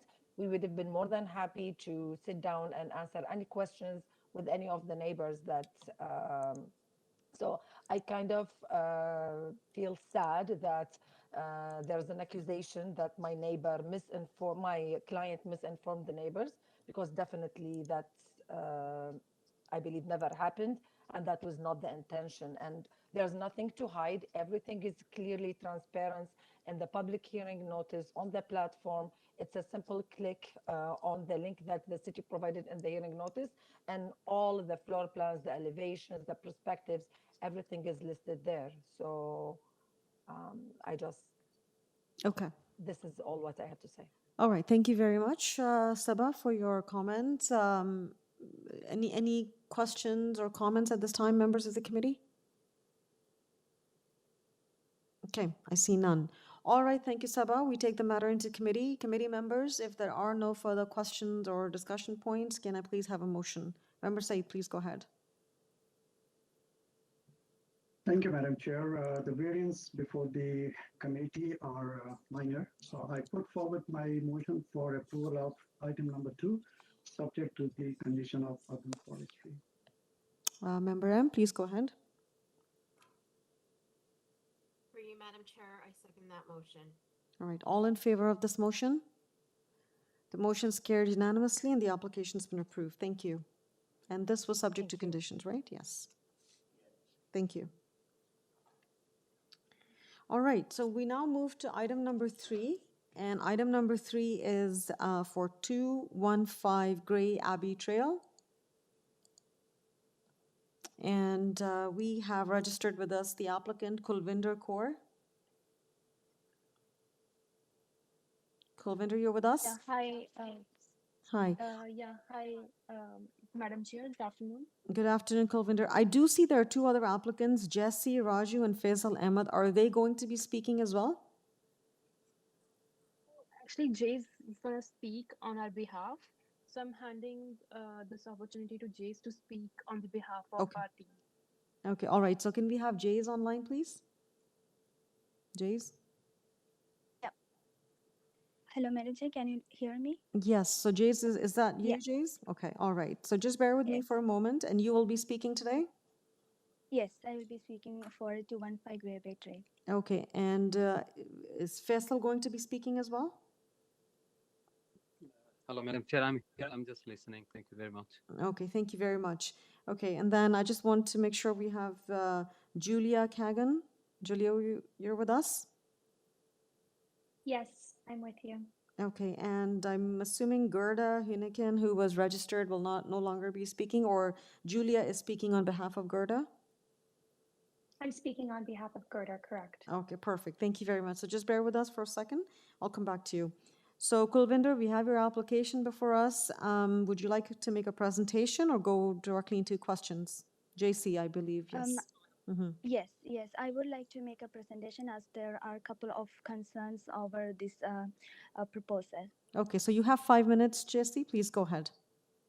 Yeah, so we were requested for 8 variances, and then I would like to go with the first one, which is the minimum side yard setback. And I would like to mention that the side yard setback that we mentioned, 0.6 meters, is only coming at the front, which is of a length of 6.36 meters. And afterwards, we are giving a side setback of 1.35 meters. So this 6.6 meters is not the whole building.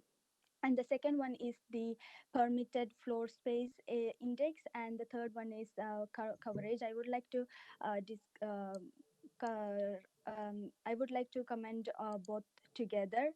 As when we checked over the maps, there were houses who has more than the permitted or allowed FSI and lot coverages in the new constructions. I believe we can go with these variances as well. And I would like to comment 4, 5, and 8 together, as this is variance with the height. So if you see the height for the building, the 9.4 meters, which is not the overall height of the building.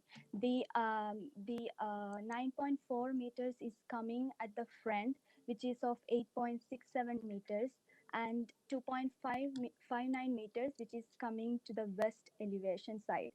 So it is not covering up the whole building height. The height, so hence the height will be only 8.94 meters, which is 1.74 meter higher than the permitted one.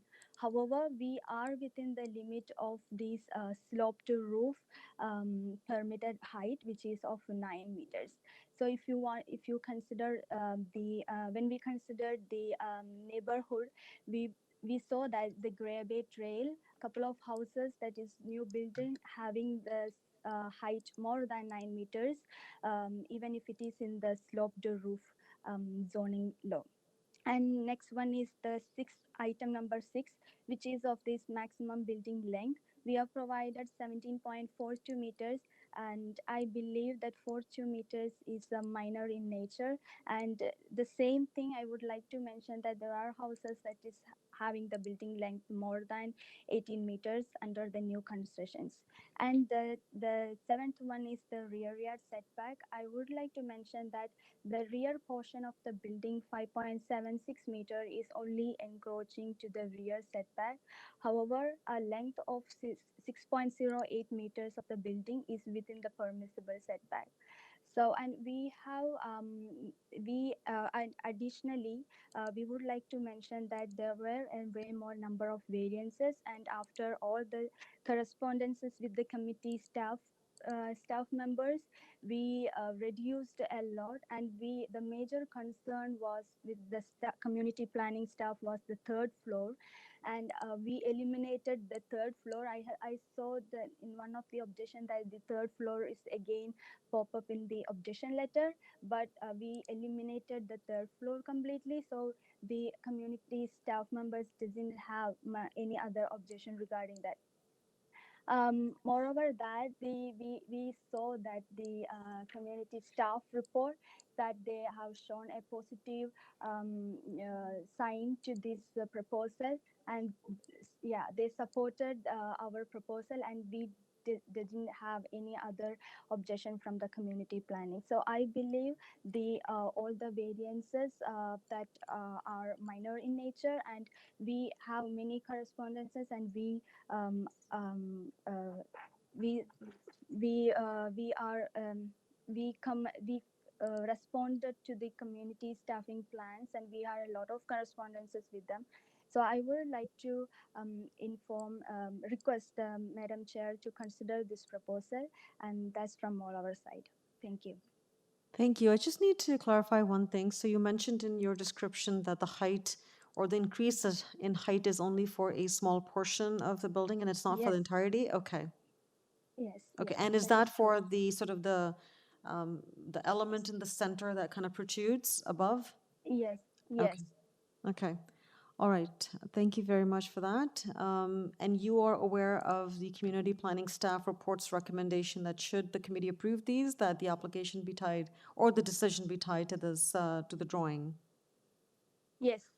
Okay, all right. On that note, I would just pass a comment on to committee members to, in that same vein, consider thinking of the, the the plans that show the height as well, should the committee wish to approve the application. All right, thank you very much, Jesse. I see some hands being raised for questions. I'll start with Member Said, please. Go ahead. Thank you, Madam Chair. Yeah, I was going to ask the same question, Madam Chair, which you mentioned about the height. I could not get the agent or the owner comments on that. Could you repeat? Could the agent could further elaborate when the variance number 7 says the height is 9.4 meters, but the agent or owner was saying it is actually 8.94 meter. I could not get it. So could she just repeat that? Okay, so there are two Yes. things. So There are two height variances. One is for the parapet walls and one is for the height of the buildings. Which one are you referring to, Member Said? Madam Chair, this is the variance number 4, is the height of the flat roof. Okay. Yeah, it's variance number 4. Okay, so Jesse, could you please clarify variance number 4 for yes, Member Said? yes.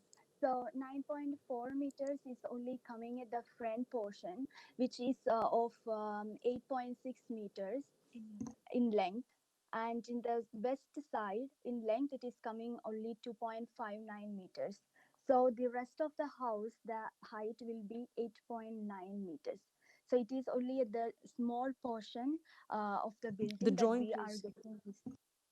Yeah, I was gonna say maybe we could have the elevation so Yeah, we can we're see. I'm asking, requesting staff to put it on. So just so that it's all visual, to see the drawings that reflect the height, please.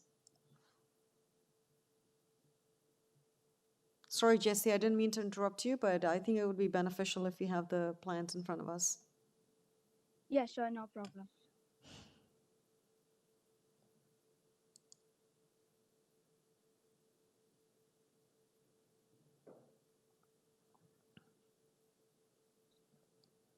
Thank you, Katrine.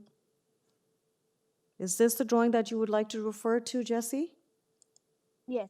Okay, all right. So this is the drawing. Go ahead, carry on, please. Yeah, yes. So if you see that west side, that the 9.4 height, so this height is coming in the front, which is of 8.67 meters, and in the west side elevation, if you can see the west side elevation,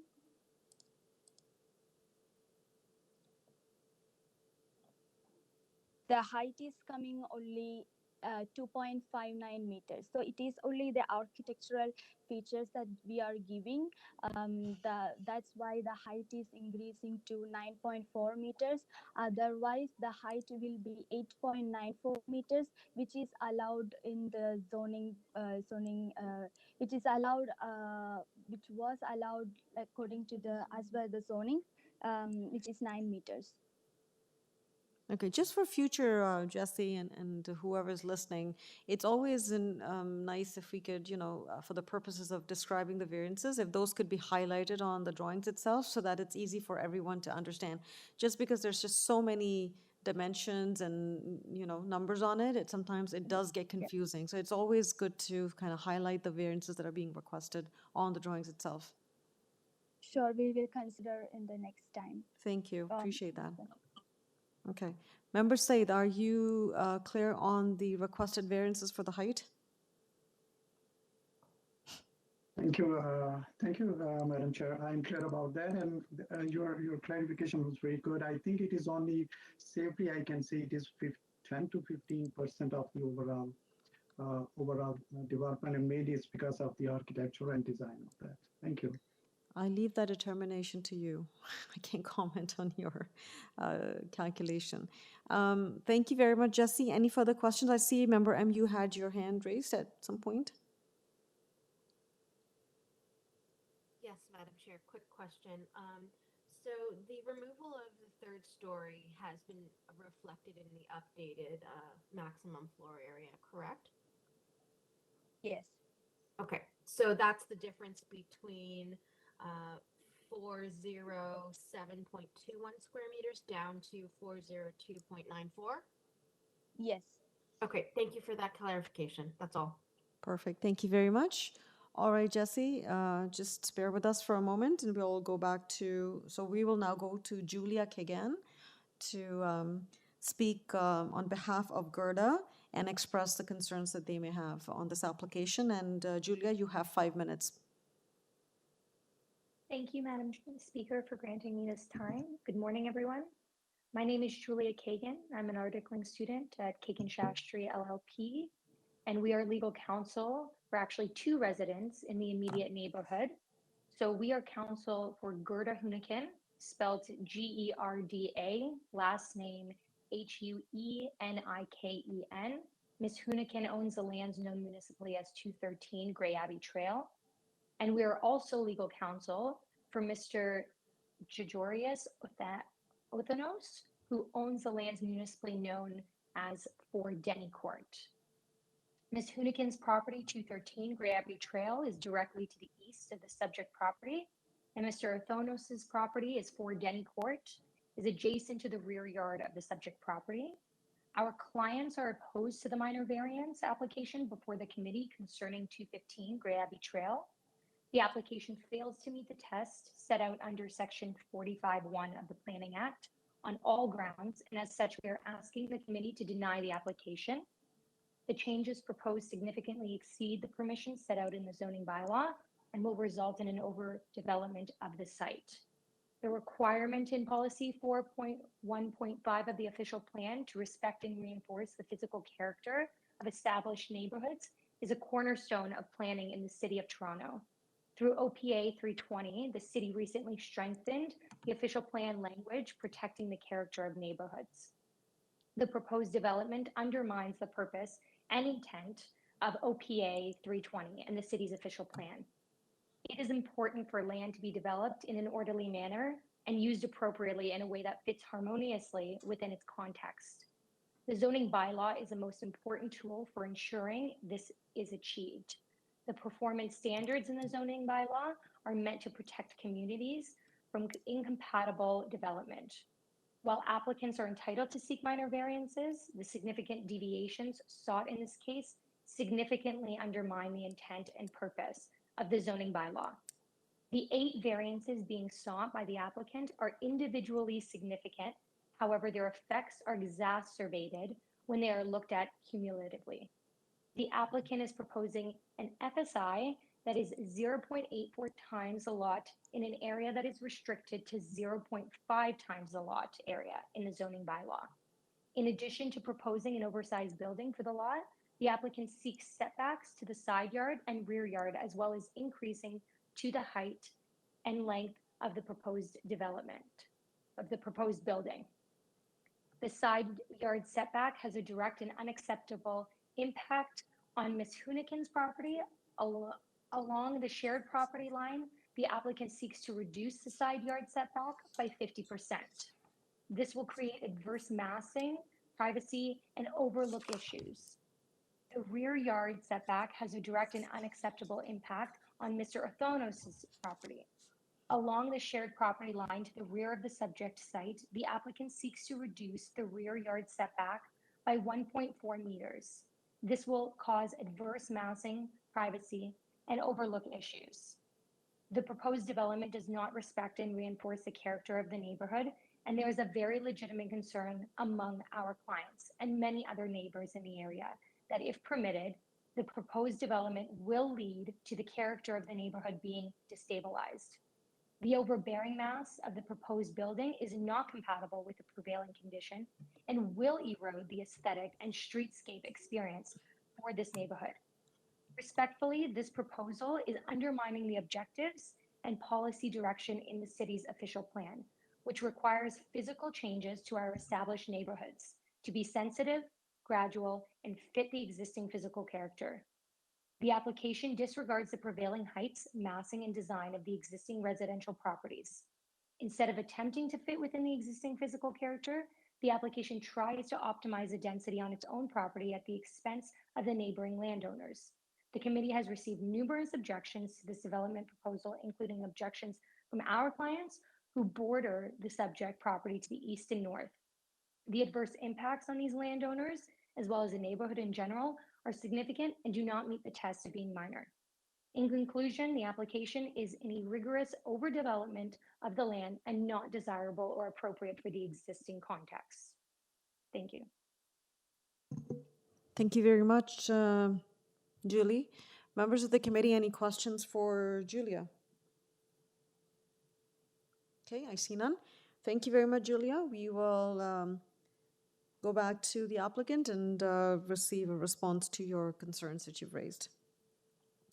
Okay, so now we come back to Jesse. Jesse, you heard Julia express her concerns with the application. How would you like to respond? You have 5 minutes, please. Yes. So thank you, Madam Chair, and I would like to respond to the concern regarding the setbacks.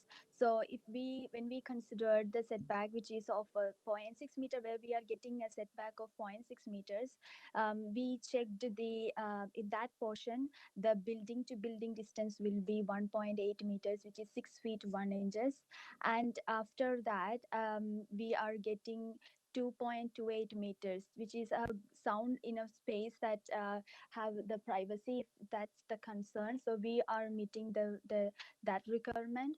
And moreover, that regarding the floor space, the lot coverage and the floor space index, it is not very an unusual development that if you consider the existing neighborhood, because we can see a lot of new developments in the Finjon Avenue, Grey Bay Trail, Guildwood Parkway. There were houses that's having more than the FSI and the lot coverage allowed than the permitted one. So I would request to consider this as a minor in nature, and there is nothing we are into cheating or doing mismanipulating anything. This is if we can't compare the new developments with the existing buildings over there, it will not justify the construction under the new developments. That's all I want to respond to the concerns. Thank you, Madam Chair. Thank you, Jesse. Members of the committee, you heard the response from the applicant, you heard the comments from the resident or the legal counsel representing the residents. Any questions? Member M, please go ahead. No questions, just a little bit of a statement, if I may, through you, Madam Chair. Please go ahead. Where I take concern with this application is predominantly related to the height. And the reason being is for a minor variance to go through, you have to pass all 4 tests. You don't pass one test and it fails. And for me, the test that I can't feel comfortable with passing is, does some of these variants meet the intent of the zoning bylaw?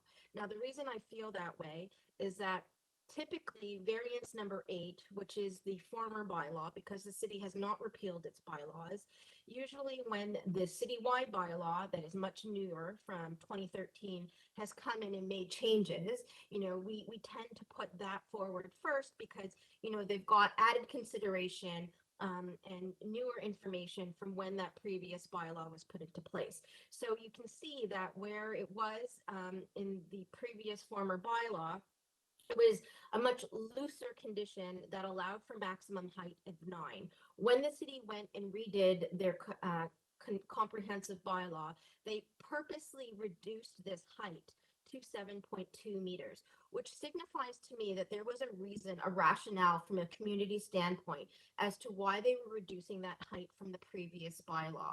And so for the applicant to come in and even exceed the former bylaw signifies to me that this does not meet the intent of the zoning bylaw because staff had clearly went in and made adjustments to the height permissions of this bylaw to make it more stringent because they felt that it was more appropriate for that community and its development.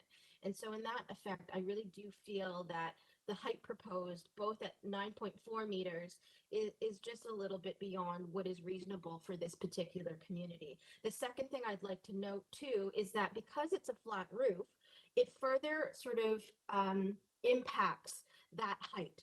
I mean, a square building, flat roof, has a much more large massing and presence than a pitched roof. And so a pitched roof would allow more visibility to be seen from the streetscape, more and all of that kind of stuff. Whereas, a flat roof is a lot more ominous from the streetscape. So if a flat roof was a little bit more in line with the existing bylaw at 7.2 meters, I wouldn't be as concerned. But the fact of the matter is that it's substantially higher and a flat roof, to me, adds to the impact in a way that I feel is not really reasonable for this particular street. When it comes to the FSI, it is definitely on the higher side. I know there has been newer builds. I've taken a lot of sort of look at the surrounding streets and the surrounding community. But that being said, my greatest concern here is with variance number 4 and variance number 5 and variance number 8.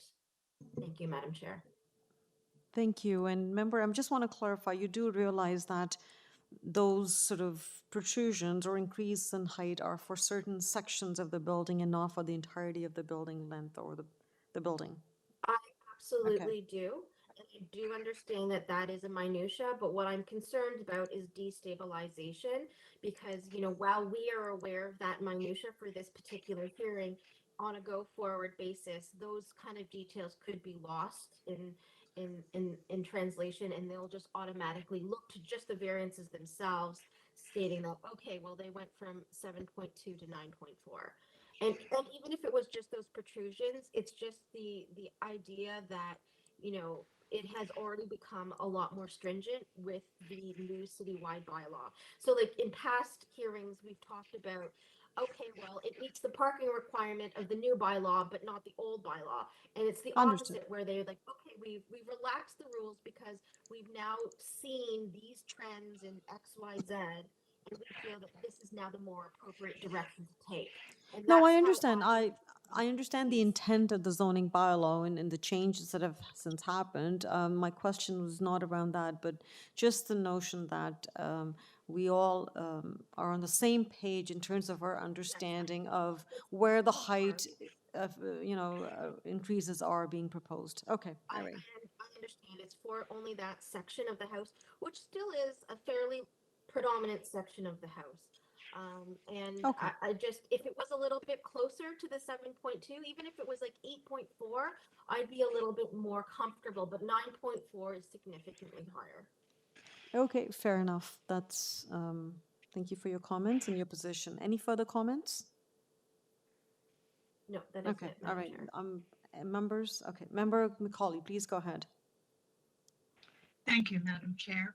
I agree with Member M about the height. It is interesting that the height in this particular area is reduced in the new bylaws versus maintain the same. However, my concern with this application really deals with the gross floor area, the overall size of the development. And the gross floor area is permitted at 0.5 or 239 meters squared. They're asking for 0.84, which is 402 meters squared. That is a building in old speak of 4,347 square feet. That is a building that is much larger than anything else in that area. But when I look at the lotting in the area, I note that the lot immediately to the east of this lot is identical in terms of lot size. And there are, as you go down Gray Abbey Trail, there's a number of other lots of the same size. It's a standard lot, about 5,000 square foot lot in this area. If we start to say 0.84 is an acceptable gross floor area, we're going to see that all those lots on that street will suddenly move up to a house size that is out of keeping with the standards in the community. And I have great concern with that. I don't want to see something that undercuts the overall character of the area of the street. Thank you. Thank you very much. All right, any other comment? I see, Member Saeed. Thank you, Madam Chair. I echo the concerns by my colleague over here, other member of the committee. I refer back when Jessie was giving the elaboration on the oversize of this development, and she gave a reference. Precedents are available in the neighborhood, or they may be on the other zoning. Every case is a unique case. But while looking at the street map right now, I was looking the neighbor's property. I don't see there is any other property in the street with this huge structure, which is exceeding 163 square meter GFI in this application. So my concern is also about the oversize huge build, which may not be fitting into the character of the street, and if approved, maybe setting a precedent for the other owners to follow that, which may not be a positive direction. Okay, thank you very much for your comment. All right, on that note, Jesse, and any closing remarks? Madam Chair, would you allow me to talk for a couple of minutes? It's Faisal. We were dealing with Jesse, so you weren't the registered there. I mean, if you allow me, then otherwise it's okay. I'll give you a couple of minutes to provide the closing remarks. I will not have to go back. I will then not go back to Jesse. we'll just rely on your comments then. Please go ahead. You have 2 minutes. That's fine. That's fine. Thank you so much. Just wanted to mention about this height and the floor area, FSI. We have been, as Jace mentioned, that we went through community planning stuff several times, and we made all the changes as per their advice. And after they are okay with these changes, then we apply to the minor variance. So I'd like to request to the committee and through Madam Chair that the committee should consider this, because after so many changes, so many correspondence with community planning stuff, then we applied. When they said yes, they accepted, then we went to go to the committee. So this is definitely community planning reviewing before it goes to committee. The review by the community planning staff is a purpose. And about the height is I understand that is 9.4 meter. In that area, anyway, we're allowed to get 9 meter if we do the pitch roof. So height-wise, we are most of the building of height of the building is 8.9 meter, which is anywhere lower than 9 meter. So if it is the main concern of the height, we can reduce the height to below the same as the other portion of the height, which is 8.9 meter. That we can do that if it's the main concern. But I think sorry, 8.4, 8.94. So I'd like to request you again, please. I mean, because we spend a lot of time with community planning stuff, and if we ignore that the whole thing, that the comments and recommendation from community planning stuff, then I don't know what was the purpose of doing this with community planning stuff before we go to the Well, the committees. purpose of your consultation with community planning is different. The community planning, you can certainly have all the consultations, and community planning can guide you. When you are before the committee, you have to, committee members have their own opinion, and the decision is made accordingly on the variances. So those are two separate things. I do appreciate, I mean, I do Yes. certainly respect city staff and their opinion, but the committee here is an independent body, and their obligation is to make decisions on their application. So, Of course. so let's focus on the change that you are proposing. Member M, just give me a moment. I will come to you. So, which variants are you referring to? Because I'm hearing a lot of numbers thrown, and sometimes they don't align with what I'm seeing. So, which variants are you referring to? I'm referring to, I'm not eliminating the, proposing to eliminate the variance. I'm reducing the variance, which is number 4. The portion we have 9.4 meter Okay. will make the total building height 8.94 meter. So, The same height. so okay. Now read this variance the way it's written. Tell me what would the change be? Number 4, the maximum permitted height of the flat roof is 7.2 meters. I'm revising new notes. I mean, if it go, you can read like this: the proposed maximum permitted height is 8.94 meter. 8.94. Yeah, I mean, it means the total building height will be the same now.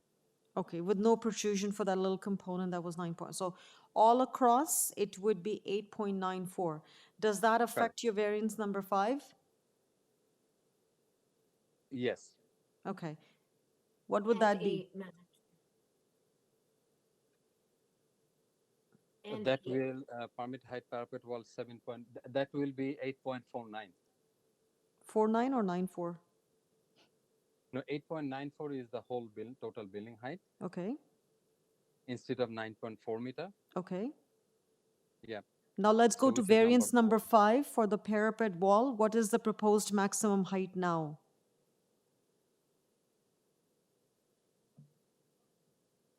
8.49. 8.49. Okay. Okay, sorry, my bad. Is that up to the parapet wall? We don't have any additional parapet wall. We will not have any additional parapet wall. So up to the, from the established grade to up to the top of the building would be all the way is 8.94. So my question to you is this change going to affect variance number 5? It will be eliminated, I believe.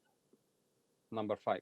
For you, Madam Chair, I think we should not be doing this. No, on, Amy, before we make that determination, we need to give a chance to the applicant to complete his comments, and then we can decide whether we want to entertain it or not. Okay? But because he started making those changes, I have to give him the permission to complete that. So Faisal, you need to confirm. Yes. Variance number 4 is being revised to 8.94. What is the change to variance number 5? Variance number 5, the proposed maximum permit. It will be 8.94. That I mentioned. Okay. Sorry, I mean, if I can't, yeah, it will be 8.94. Okay, so it will be 8.94 as well. Correct. Okay, so the Yes. proposed maximum height of the parapet wall will be 8.94. I think the way it's written here, it's a little confusing. So the proposed maximum height of the parapet wall will be 8.94. Right.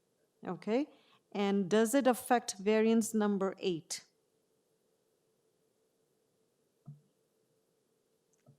Yes, I mean that's the number will be changed. The last line, the second line, the maximum proposed height is 8.94. Instead of 94, it will be 8.9. This is variance number 8? Yes, I'm talking on variance number 8. Okay, so the variance number 8 will also be revised to a maximum proposed height of 8.94. Yes, so Okay, practically it looks like it will be eliminated, yeah. well, I can't tell Because, you. I can't tell you. That's your yeah, okay, call. no, that's fine. It's okay. Yeah, 8.94, yeah. Okay, so variance number 4, variance number 5, and variance number 8 have been revised or modified. Now, that's your proposition, Faisal. Now, I have to go back to the committee and ask them whether they're willing to entertain these changes on the floor or what their position is. Okay? Thank you so much, Madam Chair. Thank you very much, committee. Now, members of the committee, if I can have the screen back, please. Thank you.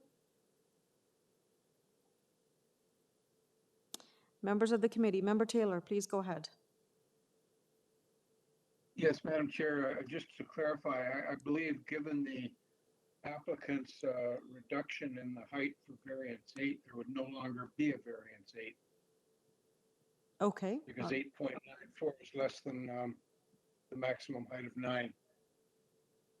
Correct? Correct. You're correct. He's basically saying he agrees to delete variance 8.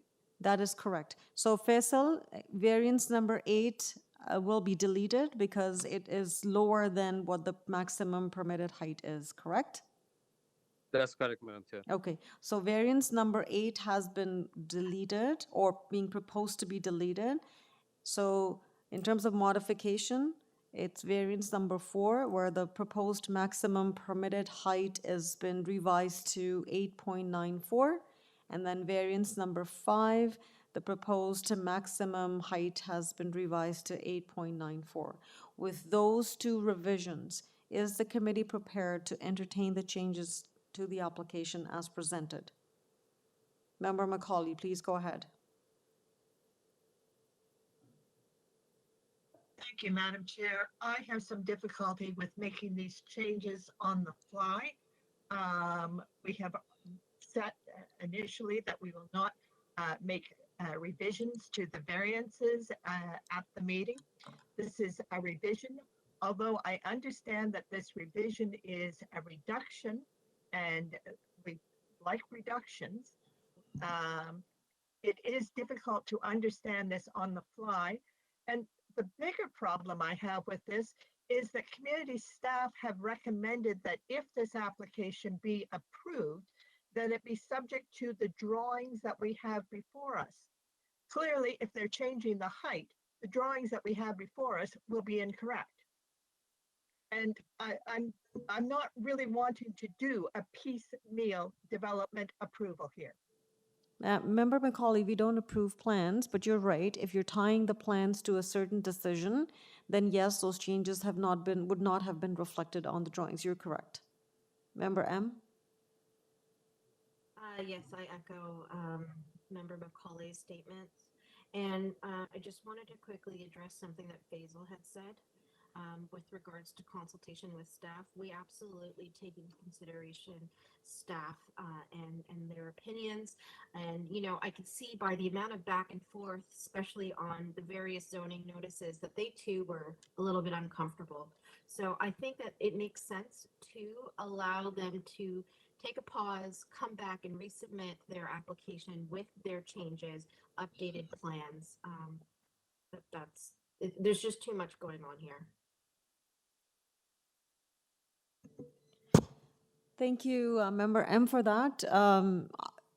We'll have to check with the applicant if he's prepared or if he wants to proceed with the application that is as presented, not as modified, but as presented. So if I can go back to the applicant, Faisal. Faisal, you heard the comments. You heard the comment on deferral.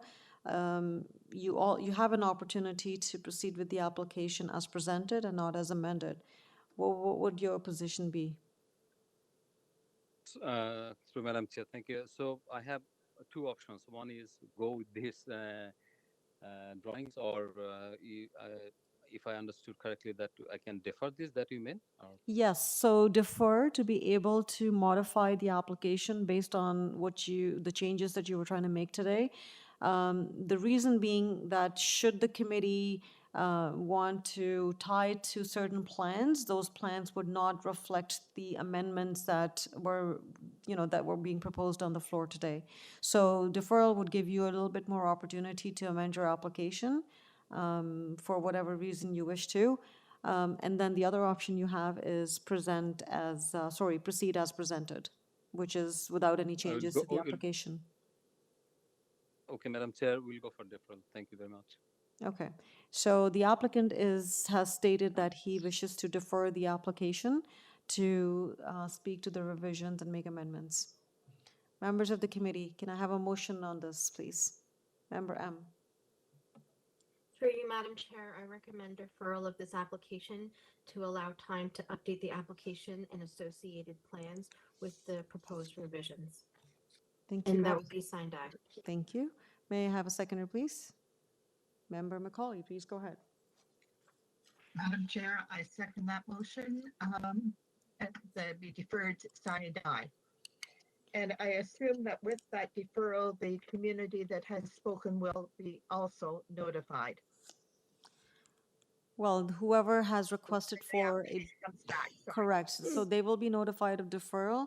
Whether the applicants consult, that's none of, that's up to the applicants to do that. But for another notice for another meeting, yes, they will be notified. Through the chair, with deferrals, we will reissue a new public hearing notice. That's what I was saying at the Okay, end. thank you. That with the new hearing, a new notice will be issued, so the residents will be notified at that time. Okay? Thank you. All right, thank you.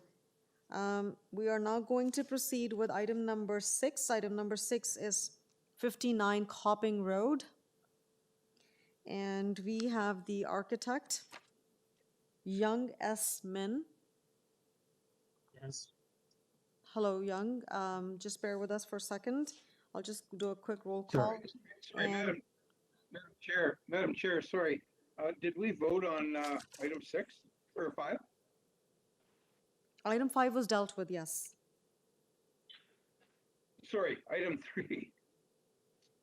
Yes, it was The deferral deferred. motion. Did we voted on that? Yes, we did. I don't think there were all in We didn't favor. vote? I didn't vote, so put me down for a yes. Oh, sorry. I don't think we did it all in favor. Okay, sorry, my apologies. I got distracted That's by okay. some comments. I just thought honestly, sorry. No, appreciate that, no. So sorry for that. On item number 3, the motion on the floor was from, I believe, Member M to defer the application sine die. And then, can I have a seconder? Remind me. Member Macaulay, you second the motion. All in favor of this motion? The motion's carried unanimously and the application has been deferred. Okay.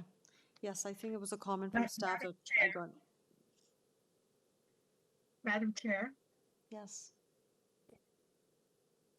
just clarification from staff. We have received on this application a number of people who have submitted comments. When the application is recirculated, does staff go back to everyone who signed the petition, or do they only deal with the legislated circulation? Through the chair, under the Planning Act, the notice will be sent out to all members of the public, all owners within 60 meters, as well as interested parties. And all of the people who have registered at this hearing today will be identified as interested parties, so they will get notice. Thank you very much. Thank you for that clarification. So now, can we actually proceed to item 6? Item 6 is 659 Copping Road, and we have the architect Young S. Min. Young. Yes, I'm here. Thank you. Okay, sorry, Young, for that interruption briefly. And then No problem. we have Bala Singham as the applicant. Yes. Okay, and then I just want to do a quick roll call for Michael and Noreen Kitty. They're registered. I just need to know if they're registered, Brian. Okay, all right. Registered as in they're online? Okay. Okay, so do we have Noreen online?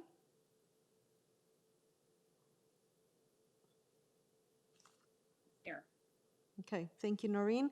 And then do we have George Lukopoulos?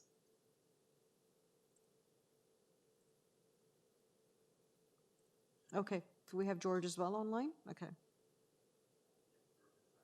Okay,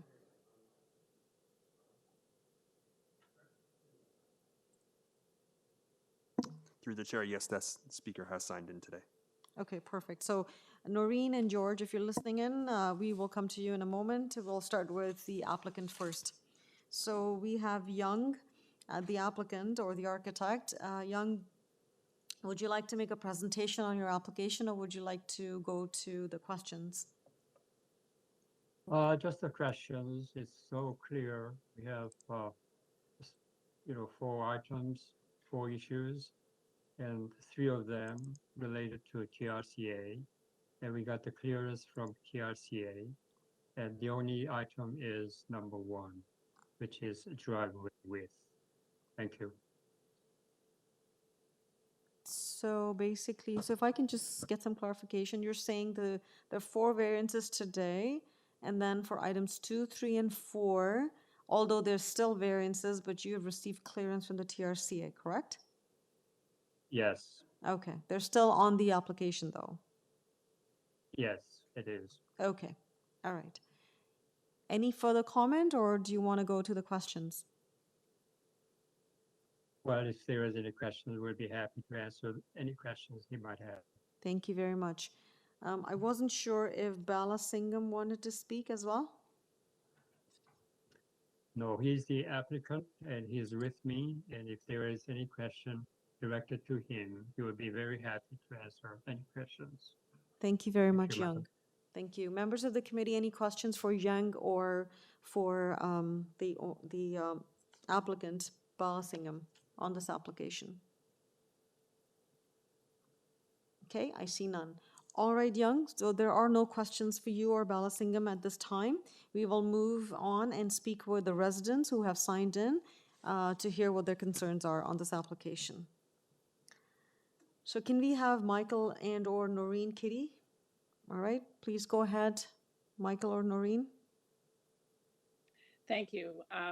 My concern is not necessarily with the actual building. It has to do with the property itself. There's a large willow tree at the back of that yard that I think is in bad shape and has the potential to fall over either onto the new building or onto our property.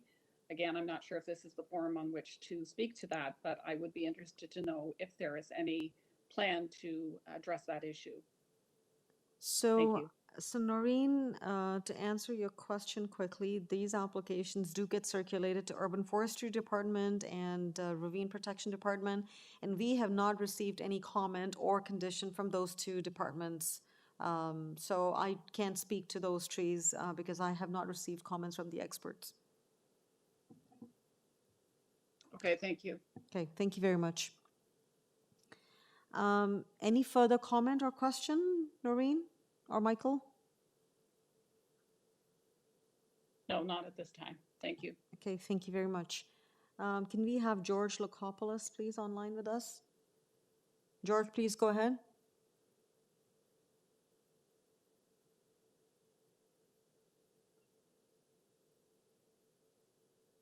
Hello?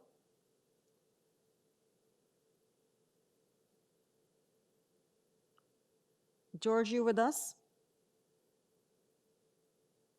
Okay, I don't believe we can hear you well. Last call, George.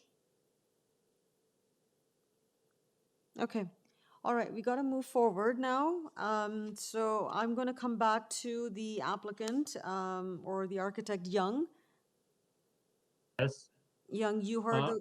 Madam Chair, yes, Madam Chair, we appreciate the concern expressed by our neighbor. Just to address how we proceed this application. First of all, we had consultation with city staff. The city staff recommended to consult with Conservation Authority. So we had the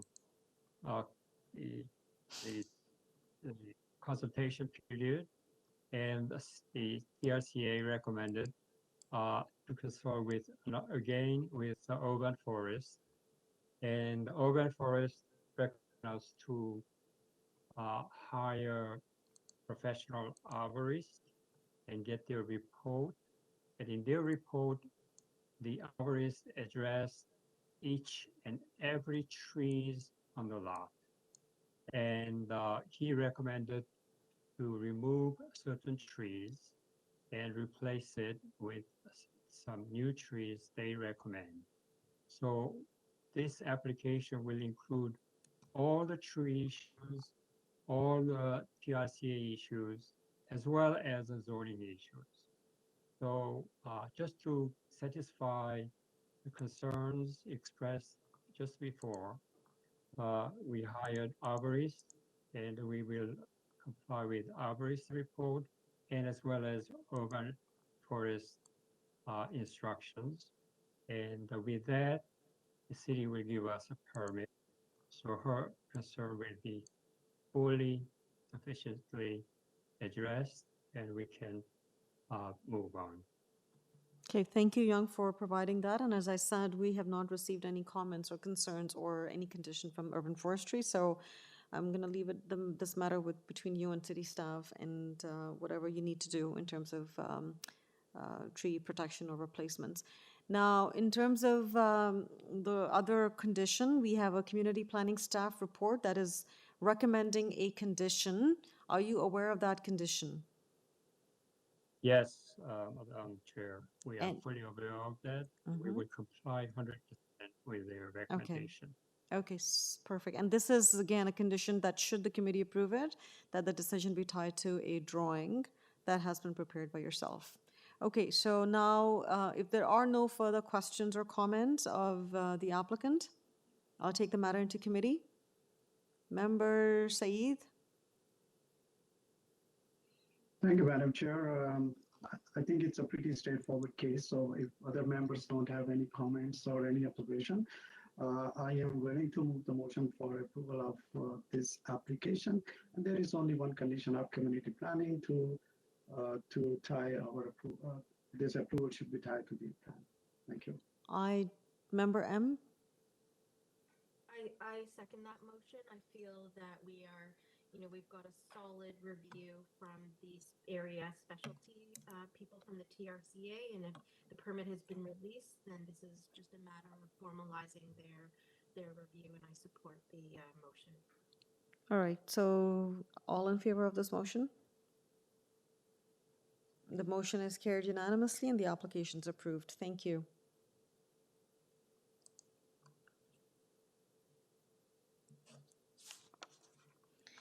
Okay, so we now go to item number 7. Item number 7 is 67 Dolly Varden Boulevard. And we have the agent Swapnil Patel with us. Yes, I'm here. Okay, thank you. Just bear with me. Hello? And do we have the owners Ajit Kumar Patel and Praveena Patel? Yeah, I'm there. Okay, perfect.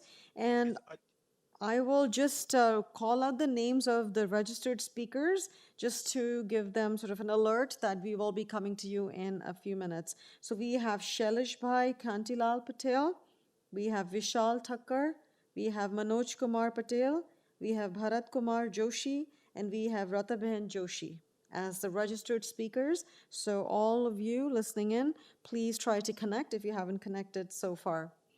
Okay, now I'm now going to go to Swapnil Patel. Swapnil, we have your application before us, and we have reviewed the application, and there are 4 variances before us today. Hello, Swapnil, can you hear us? Can hear you. Hello? Hello, I'm so Architect Swapnil. Can you hear? Can you hear me? I can hear you now. Thank you.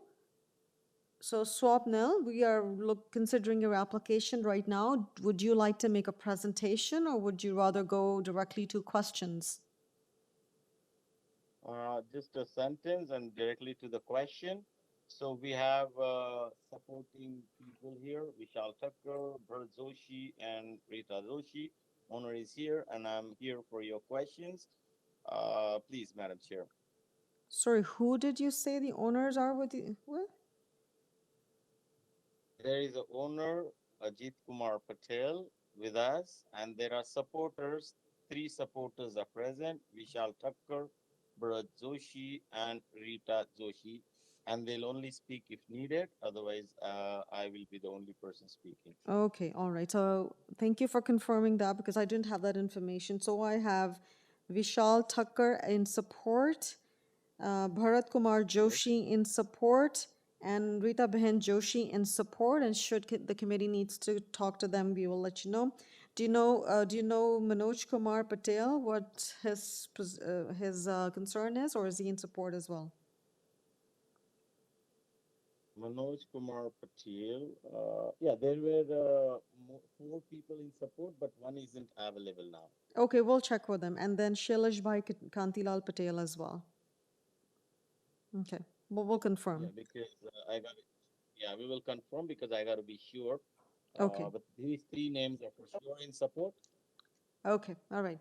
So Swapnil, any further comment, or are you ready for the questions? I'm ready for the question. Okay, members of the committee, questions for Swapnil on this application? Member Saeed, please go ahead. Thank you, Madam Chair. Actually, there are 2 questions. Question number 1 is that this is going to be an additional parking spot you are creating. So my question is, how many parking spots you have already there? And the second question is, it's going to affect the landscape, the soft landscape in the front. What percentage of the landscape will be affected by that? And also, I have a concern about the driveway width, but that's not a question at this moment. So just if you focus on these, the first 2 questions. Thank you. Yeah, sure. With the permission of Madam Chair, shall I answer the question? Please go ahead. Okay, perfect. So, first of all, the landscape part, which is going to be affected, we have proposed them with the green solution. So water will percolate in that. And also at the rear side, instead of 50% of landscaping, we have like 100% of landscaping.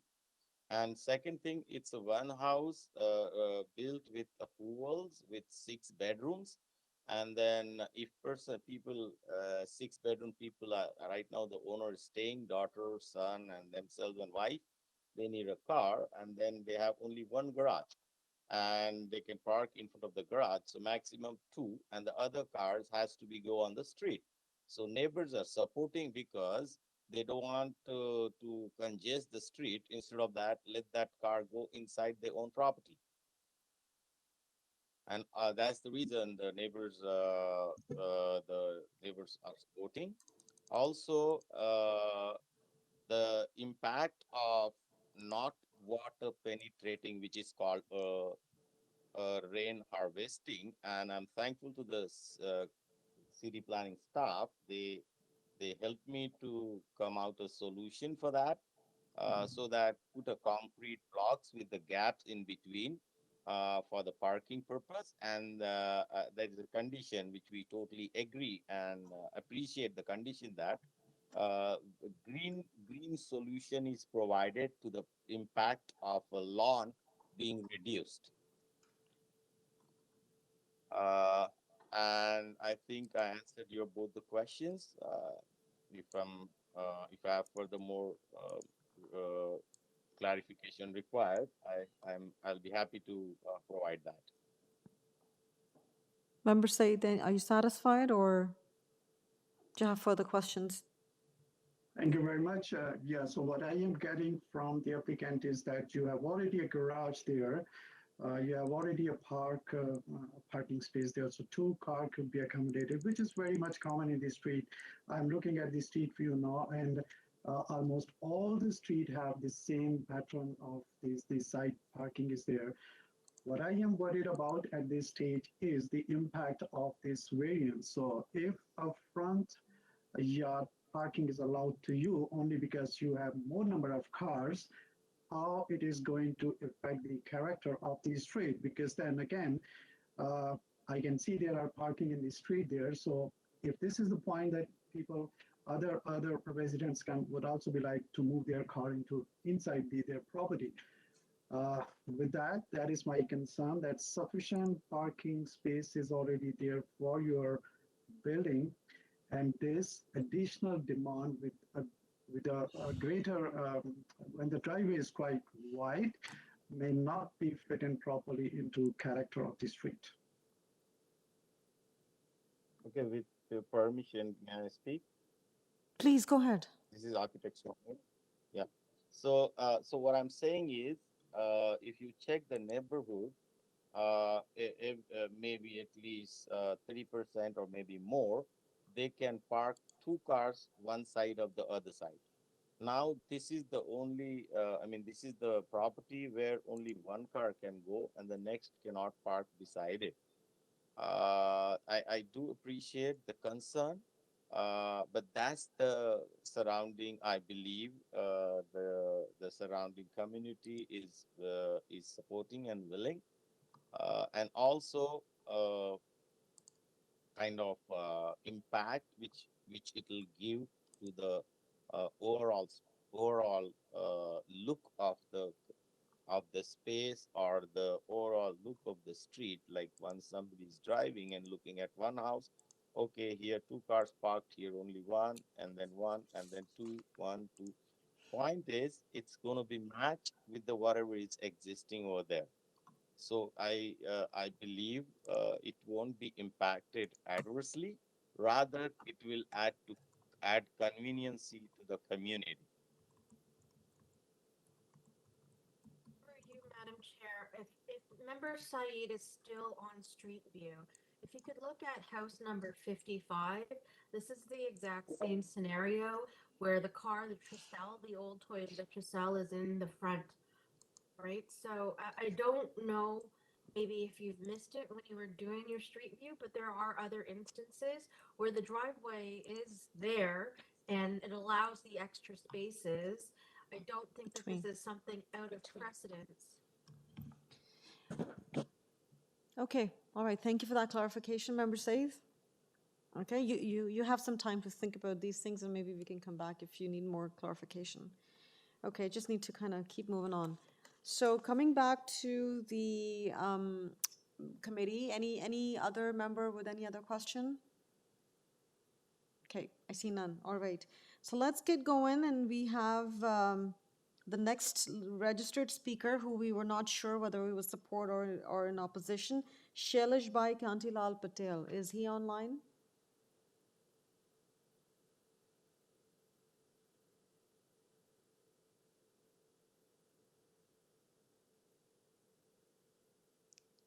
All right. Yes, Staff. I am. Okay. Is this Shailesh Bhai? Yeah, speaking. Okay, sir, so you've registered to speak with us. Do you have concerns with this application, or are you in support? No, I am on support. Yeah. Oh, you're in support of this application. Okay, all Yeah. right. Oh, yeah. So you have no concerns with this application? No, I am. I'm supporting. No any concern. Okay, all right. Thank you very much for Yeah. clarifying that. Thank you for, thank you, madam, hearing for me. You're very welcome.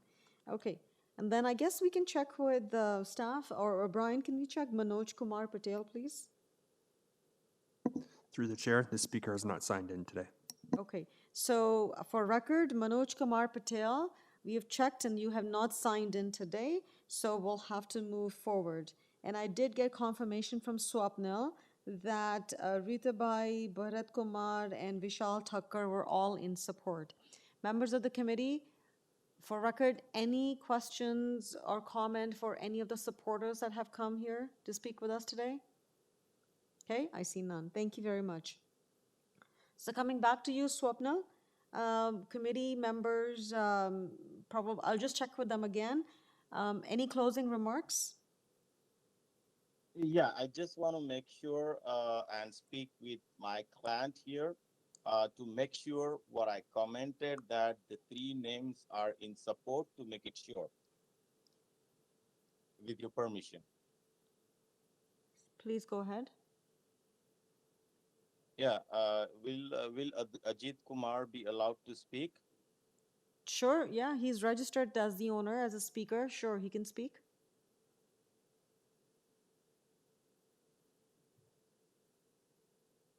Hello? Yeah, they all are the supporters, Swapnil. Hello, Swapnil, can you hear me? Swapnil, we can hear you, Ajit Kumar, so that's totally fine. I will convey it to Yeah, so Swapnil. they all are the supporters. Okay. All Okay, right. perfect. So just to make sure nobody is in opposition, that's the reason I confirmed it. Thank you so much, Madam Speaker. No, not a problem. Okay, so we have a lot of supporters for this application. So committee members, you have a tough job. So coming to you, are we ready for a motion? Member M. Through you, Madam Chair, I support this application as I see it's appropriate development for the lot as it facilitates multi-generational living. And we are in a housing crisis, and I support that this is a good way to ensure that people have adequate places to live in a variety of different forms. I also think it's appropriate as the general area seems to have a lot of these situations, and in that the driveways are in the front yard and it does have existing car parking in the front yard. And I think that that would be consistent with the rest of the streetscape. And with that, I'm prepared to put forward a motion of approval, subject to the community planning conditions requiring a landscape plan to be submitted prior to building permit. Okay. I'm not sure if we checked with Swapnil on that condition. Swapnil, Yeah, if you don't, I okay, I do agree with the condition. okay, Sorry, Madam Chair. okay, And it's very appreciable condition. okay, Green solution, water harvesting, okay, and I really thank you the okay. planning department for giving that remark up. Okay, all right. Thank you very much. I just wanted to confirm. So we have a motion on the floor to approve the application, subject to conditions as recommended in staff report. Member Macaulay, please go ahead. Thank you, Madam Chair. I will second that condition. I did look through our agenda to see whether we had, in fact, a landscaping report that had been submitted. We don't, but I'm satisfied that prior to them proceeding, they will have to submit something to the Community Planning Department. So That I is will correct. second that motion. Okay, so we have a seconder. All in favor of this motion?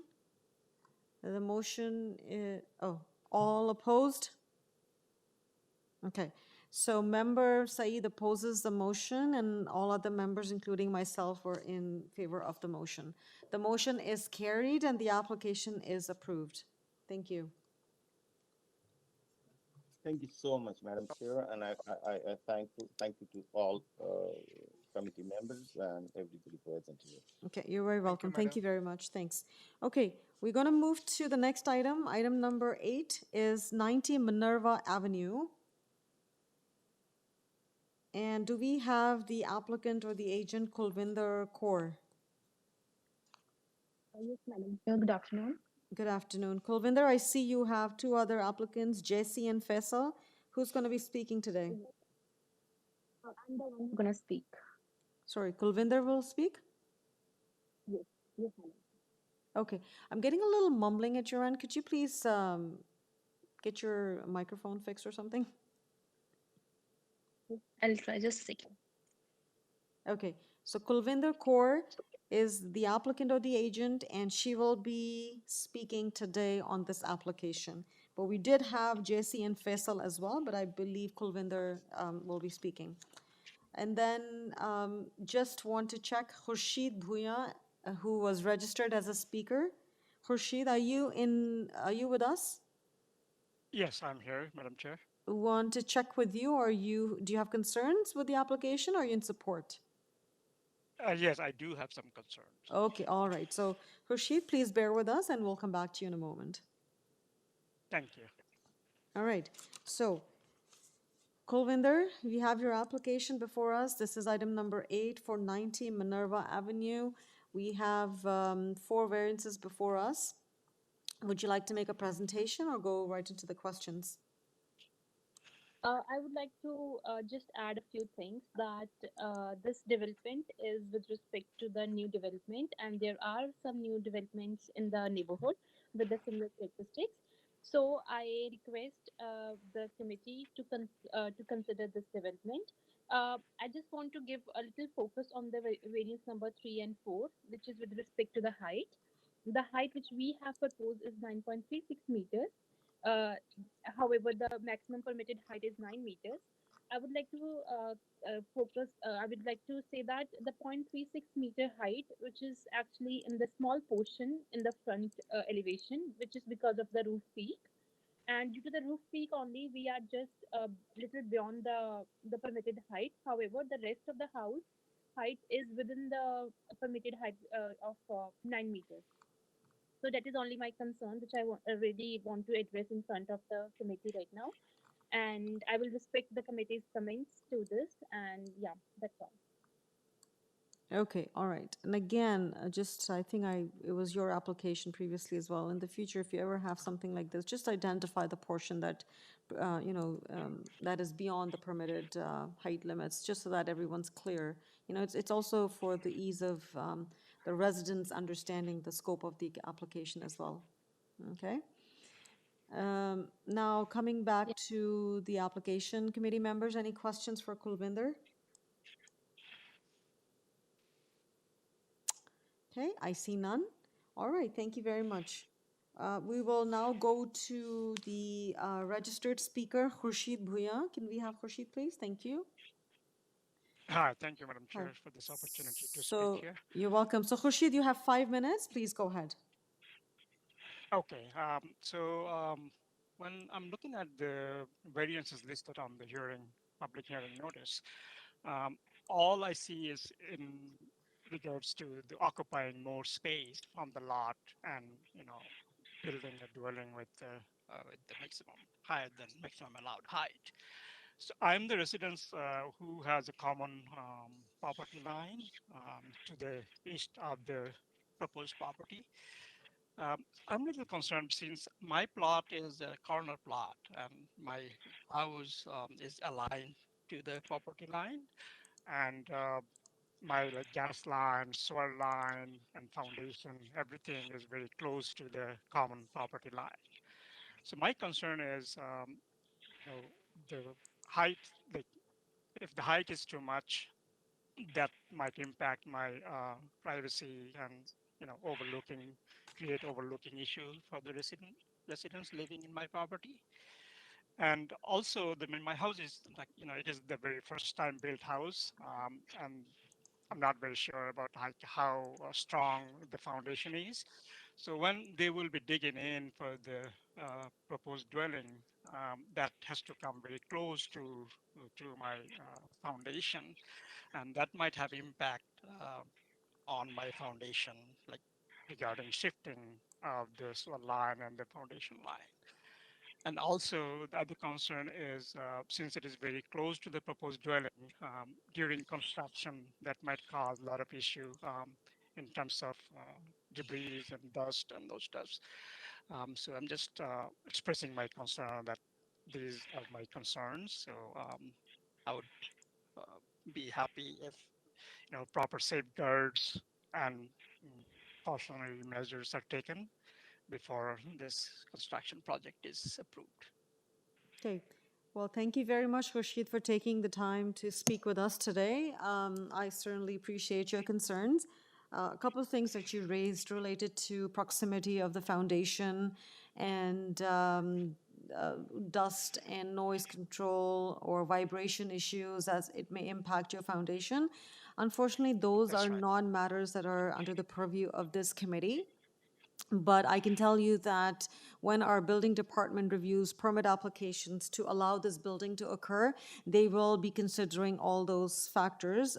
When I say all those, I mean related to the buildings and the structures and the foundations and the construction to ensure that there's no impact of this proposed construction or development on the adjacent properties. So you being an adjacent property owner, there will be safeguards. There are requirements under the code, and there's legislations regarding that that would require that no impact happens on the adjacent property, such as yourself. So, but again, I'm not an expert, nor is it under the purview of my committee here. If you have concerns, you can certainly speak with the owner and to the building department to get further comfort on those issues.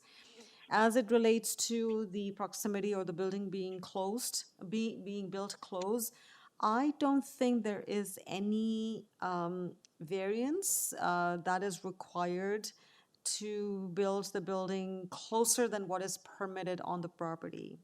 Okay, so I don't know what the zoning regulations are, but what I can tell you for sure is that the application that's before us today does not include a minor variance for any reduction in side yard setbacks. Okay, so the house that they will be building will be in accordance with respect to the side yard setback in accordance with the zoning bylaw.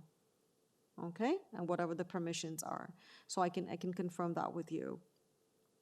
So I just want to kind of make sure I'm capturing everything. You raised concerns with the bigger building or increase in the lot coverage. Was that your concern? Yes, Okay. and height also. The height also. So we will get some more clarification from the applicant, but what my understanding is, and I think we did get some clarification, was that the permitted height is 9 meters, and that there are increasing the height by 0.36 meters, which is roughly, I would say, 1.5 feet, in certain portion of the building, not for the entirety of the building, but for a certain portion. But I will, when I go back to the applicant, I will make sure we have that question answered for you as to where that increase in height would be, okay? And then we'll share it on the screen so that you can visually see it. Okay, thank you. Is there anything else that you would want to share your concerns on right now? No, that's all I have. Okay, thank you very much. Members of the committee, any questions or comments for the resident? Okay, I see none. Thank you very much. Can I go back to the applicant, please? And this would be Kulvinder. Perfect.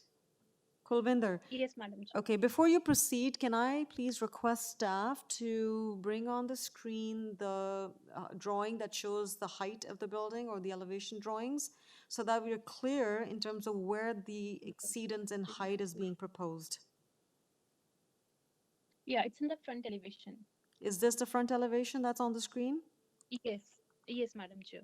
Okay, so can you sort of direct us where the increase is and where it's permitted or it's within the permissions? Yes, Madam Chair. If everyone will see on the very right side, just above the garage, the peak, the right side. Yeah. So this right side above the garage peak is the one which is extending beyond the limit. This peak, yeah, this peak. This is the one which is extending beyond the limits, and the rest of the house is within the 9 meters parameter. Okay. Yeah. So I hope the point is clear right now. Okay, no, this is helpful. So again, Okay. Khurshid, if you're listening in, that little peak there, that's the only exceedance with regards to the permission, the height permissions. The rest of the building is meeting the required permitted height of the building. Okay, thank you. Okay, thank you very much for that. Would you like to comment, Kulvinder, on the increase in the lot coverage or the size of the building?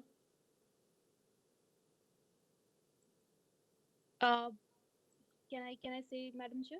So the resident had raised some concerns about the enlarged building or the increased coverage. Just a comment on that, if that would be appreciated. Yes. Yes, Madam Chair. I would like to address that I understand that we have little beyond the permitted lot coverage. We are exceeding from like 6.1 10%. However, we have only one balcony on the rear side, which is of only within the 4 square meters of the parameter, and it is about 5.54 meters away from the property line, which will not definitely disturb any privacy concern to the neighborhood. And apart from that, the setbacks has been the setback has been properly maintained in the design. And apart from for the height issue, since I have mentioned this, the building, the whole total height of the building is within the parameters. However, only the small portion of the building is beyond the limits. So the lot coverage is actually definitely is directly proportional to FSI. So I think it should be minor in nature. I request the committee to please consider it as a minor in nature.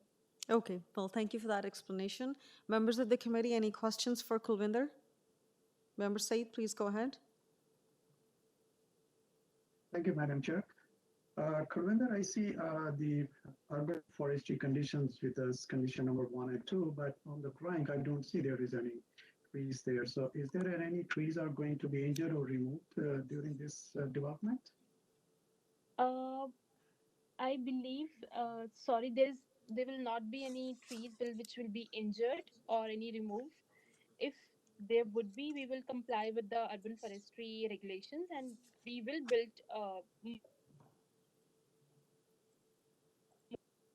we remove one tree, we will plant 2 or more than trees with respect to that. However, we are not injuring or removing any trees on the site. So there are 2 conditions of urban forestry that are before us. Are you aware of those conditions, Kulvinder? Yeah, we are aware with that. Yeah, yes, Madam Chair, we are aware with that, and we will fulfill that. Okay. Yeah, yes, Member M, go ahead. Through you, Madam Chair, there is a comment from Urban Forestry that the development does impact one of the city-owned trees. So I just wanted to clarify and make sure that the applicant is aware of that, and that they would prefer, yeah, that Urban Forestry is not in support of this application as a result of that. Can you clarify if you're aware of that report? Yes, yes, ma'am. We are aware of that, and we had the conversation with one of the members of Urban Forestry, and they were okay with that. We had correspondence with them, and so we need to apply for that, and we will go for the application. Okay, thank you. We may get some clarification from staff. So, Colin, can you please clarify where the Sure. concern is? Through the chair, originally Urban Forestry was not in support of this application. However, they did submit revised conditions, a revised table, Yep. indicating they can support it subject to conditions 1 and 2, which are submission of applications to for both private trees and city-owned trees. So if you take a look at the top of the memo, if you scroll up to the top of the memo, you'll see it's been revised September 16th. Thank you, Colin. That's sort of the clarity I needed. Thank you. Yes, we did receive the updated comments after. So what I see before us is 2 conditions. Applications for city-owned tree and the private tree that's being impacted. So, and the applicant's aware of that and they will comply with those requirements. Okay. Member Said. Sorry, Madam Chair, go ahead. I was just I'm willing to support this application. Okay, no, but before I do that, I just need to close it first. So, Kulvinder, having said that, any closing remark before we move into committee? No, I will. I just want to request the committee that to consider the application with respect to new development. That's it. Yeah. Thank you so much. Okay, thank you very much. I now take the matter into committee, and I understand, Mohammed, you're prepared for a motion? Please go ahead. Thank you, Madam Chair. With the clarity of the staff comments on the urban forestry updated memo, and also the understanding of the applicant on the conditions number 1 and 2, I am convinced that all the variances from 1 to 5 over here before the committee are minor. So I move the motion for approval of item number 8, subject to the urban forestry condition number 1 and 2. Thank you. May I have a seconder, please? Member Taylor, please go ahead. Second that motion, Madam Chair. All right, all in favor of this motion? The motion is carried unanimously and the application is approved. Thank you.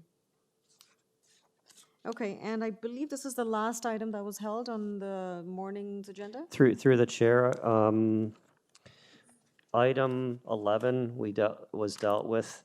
There is one more item, item 17. That's what I said. Yes, sorry about that.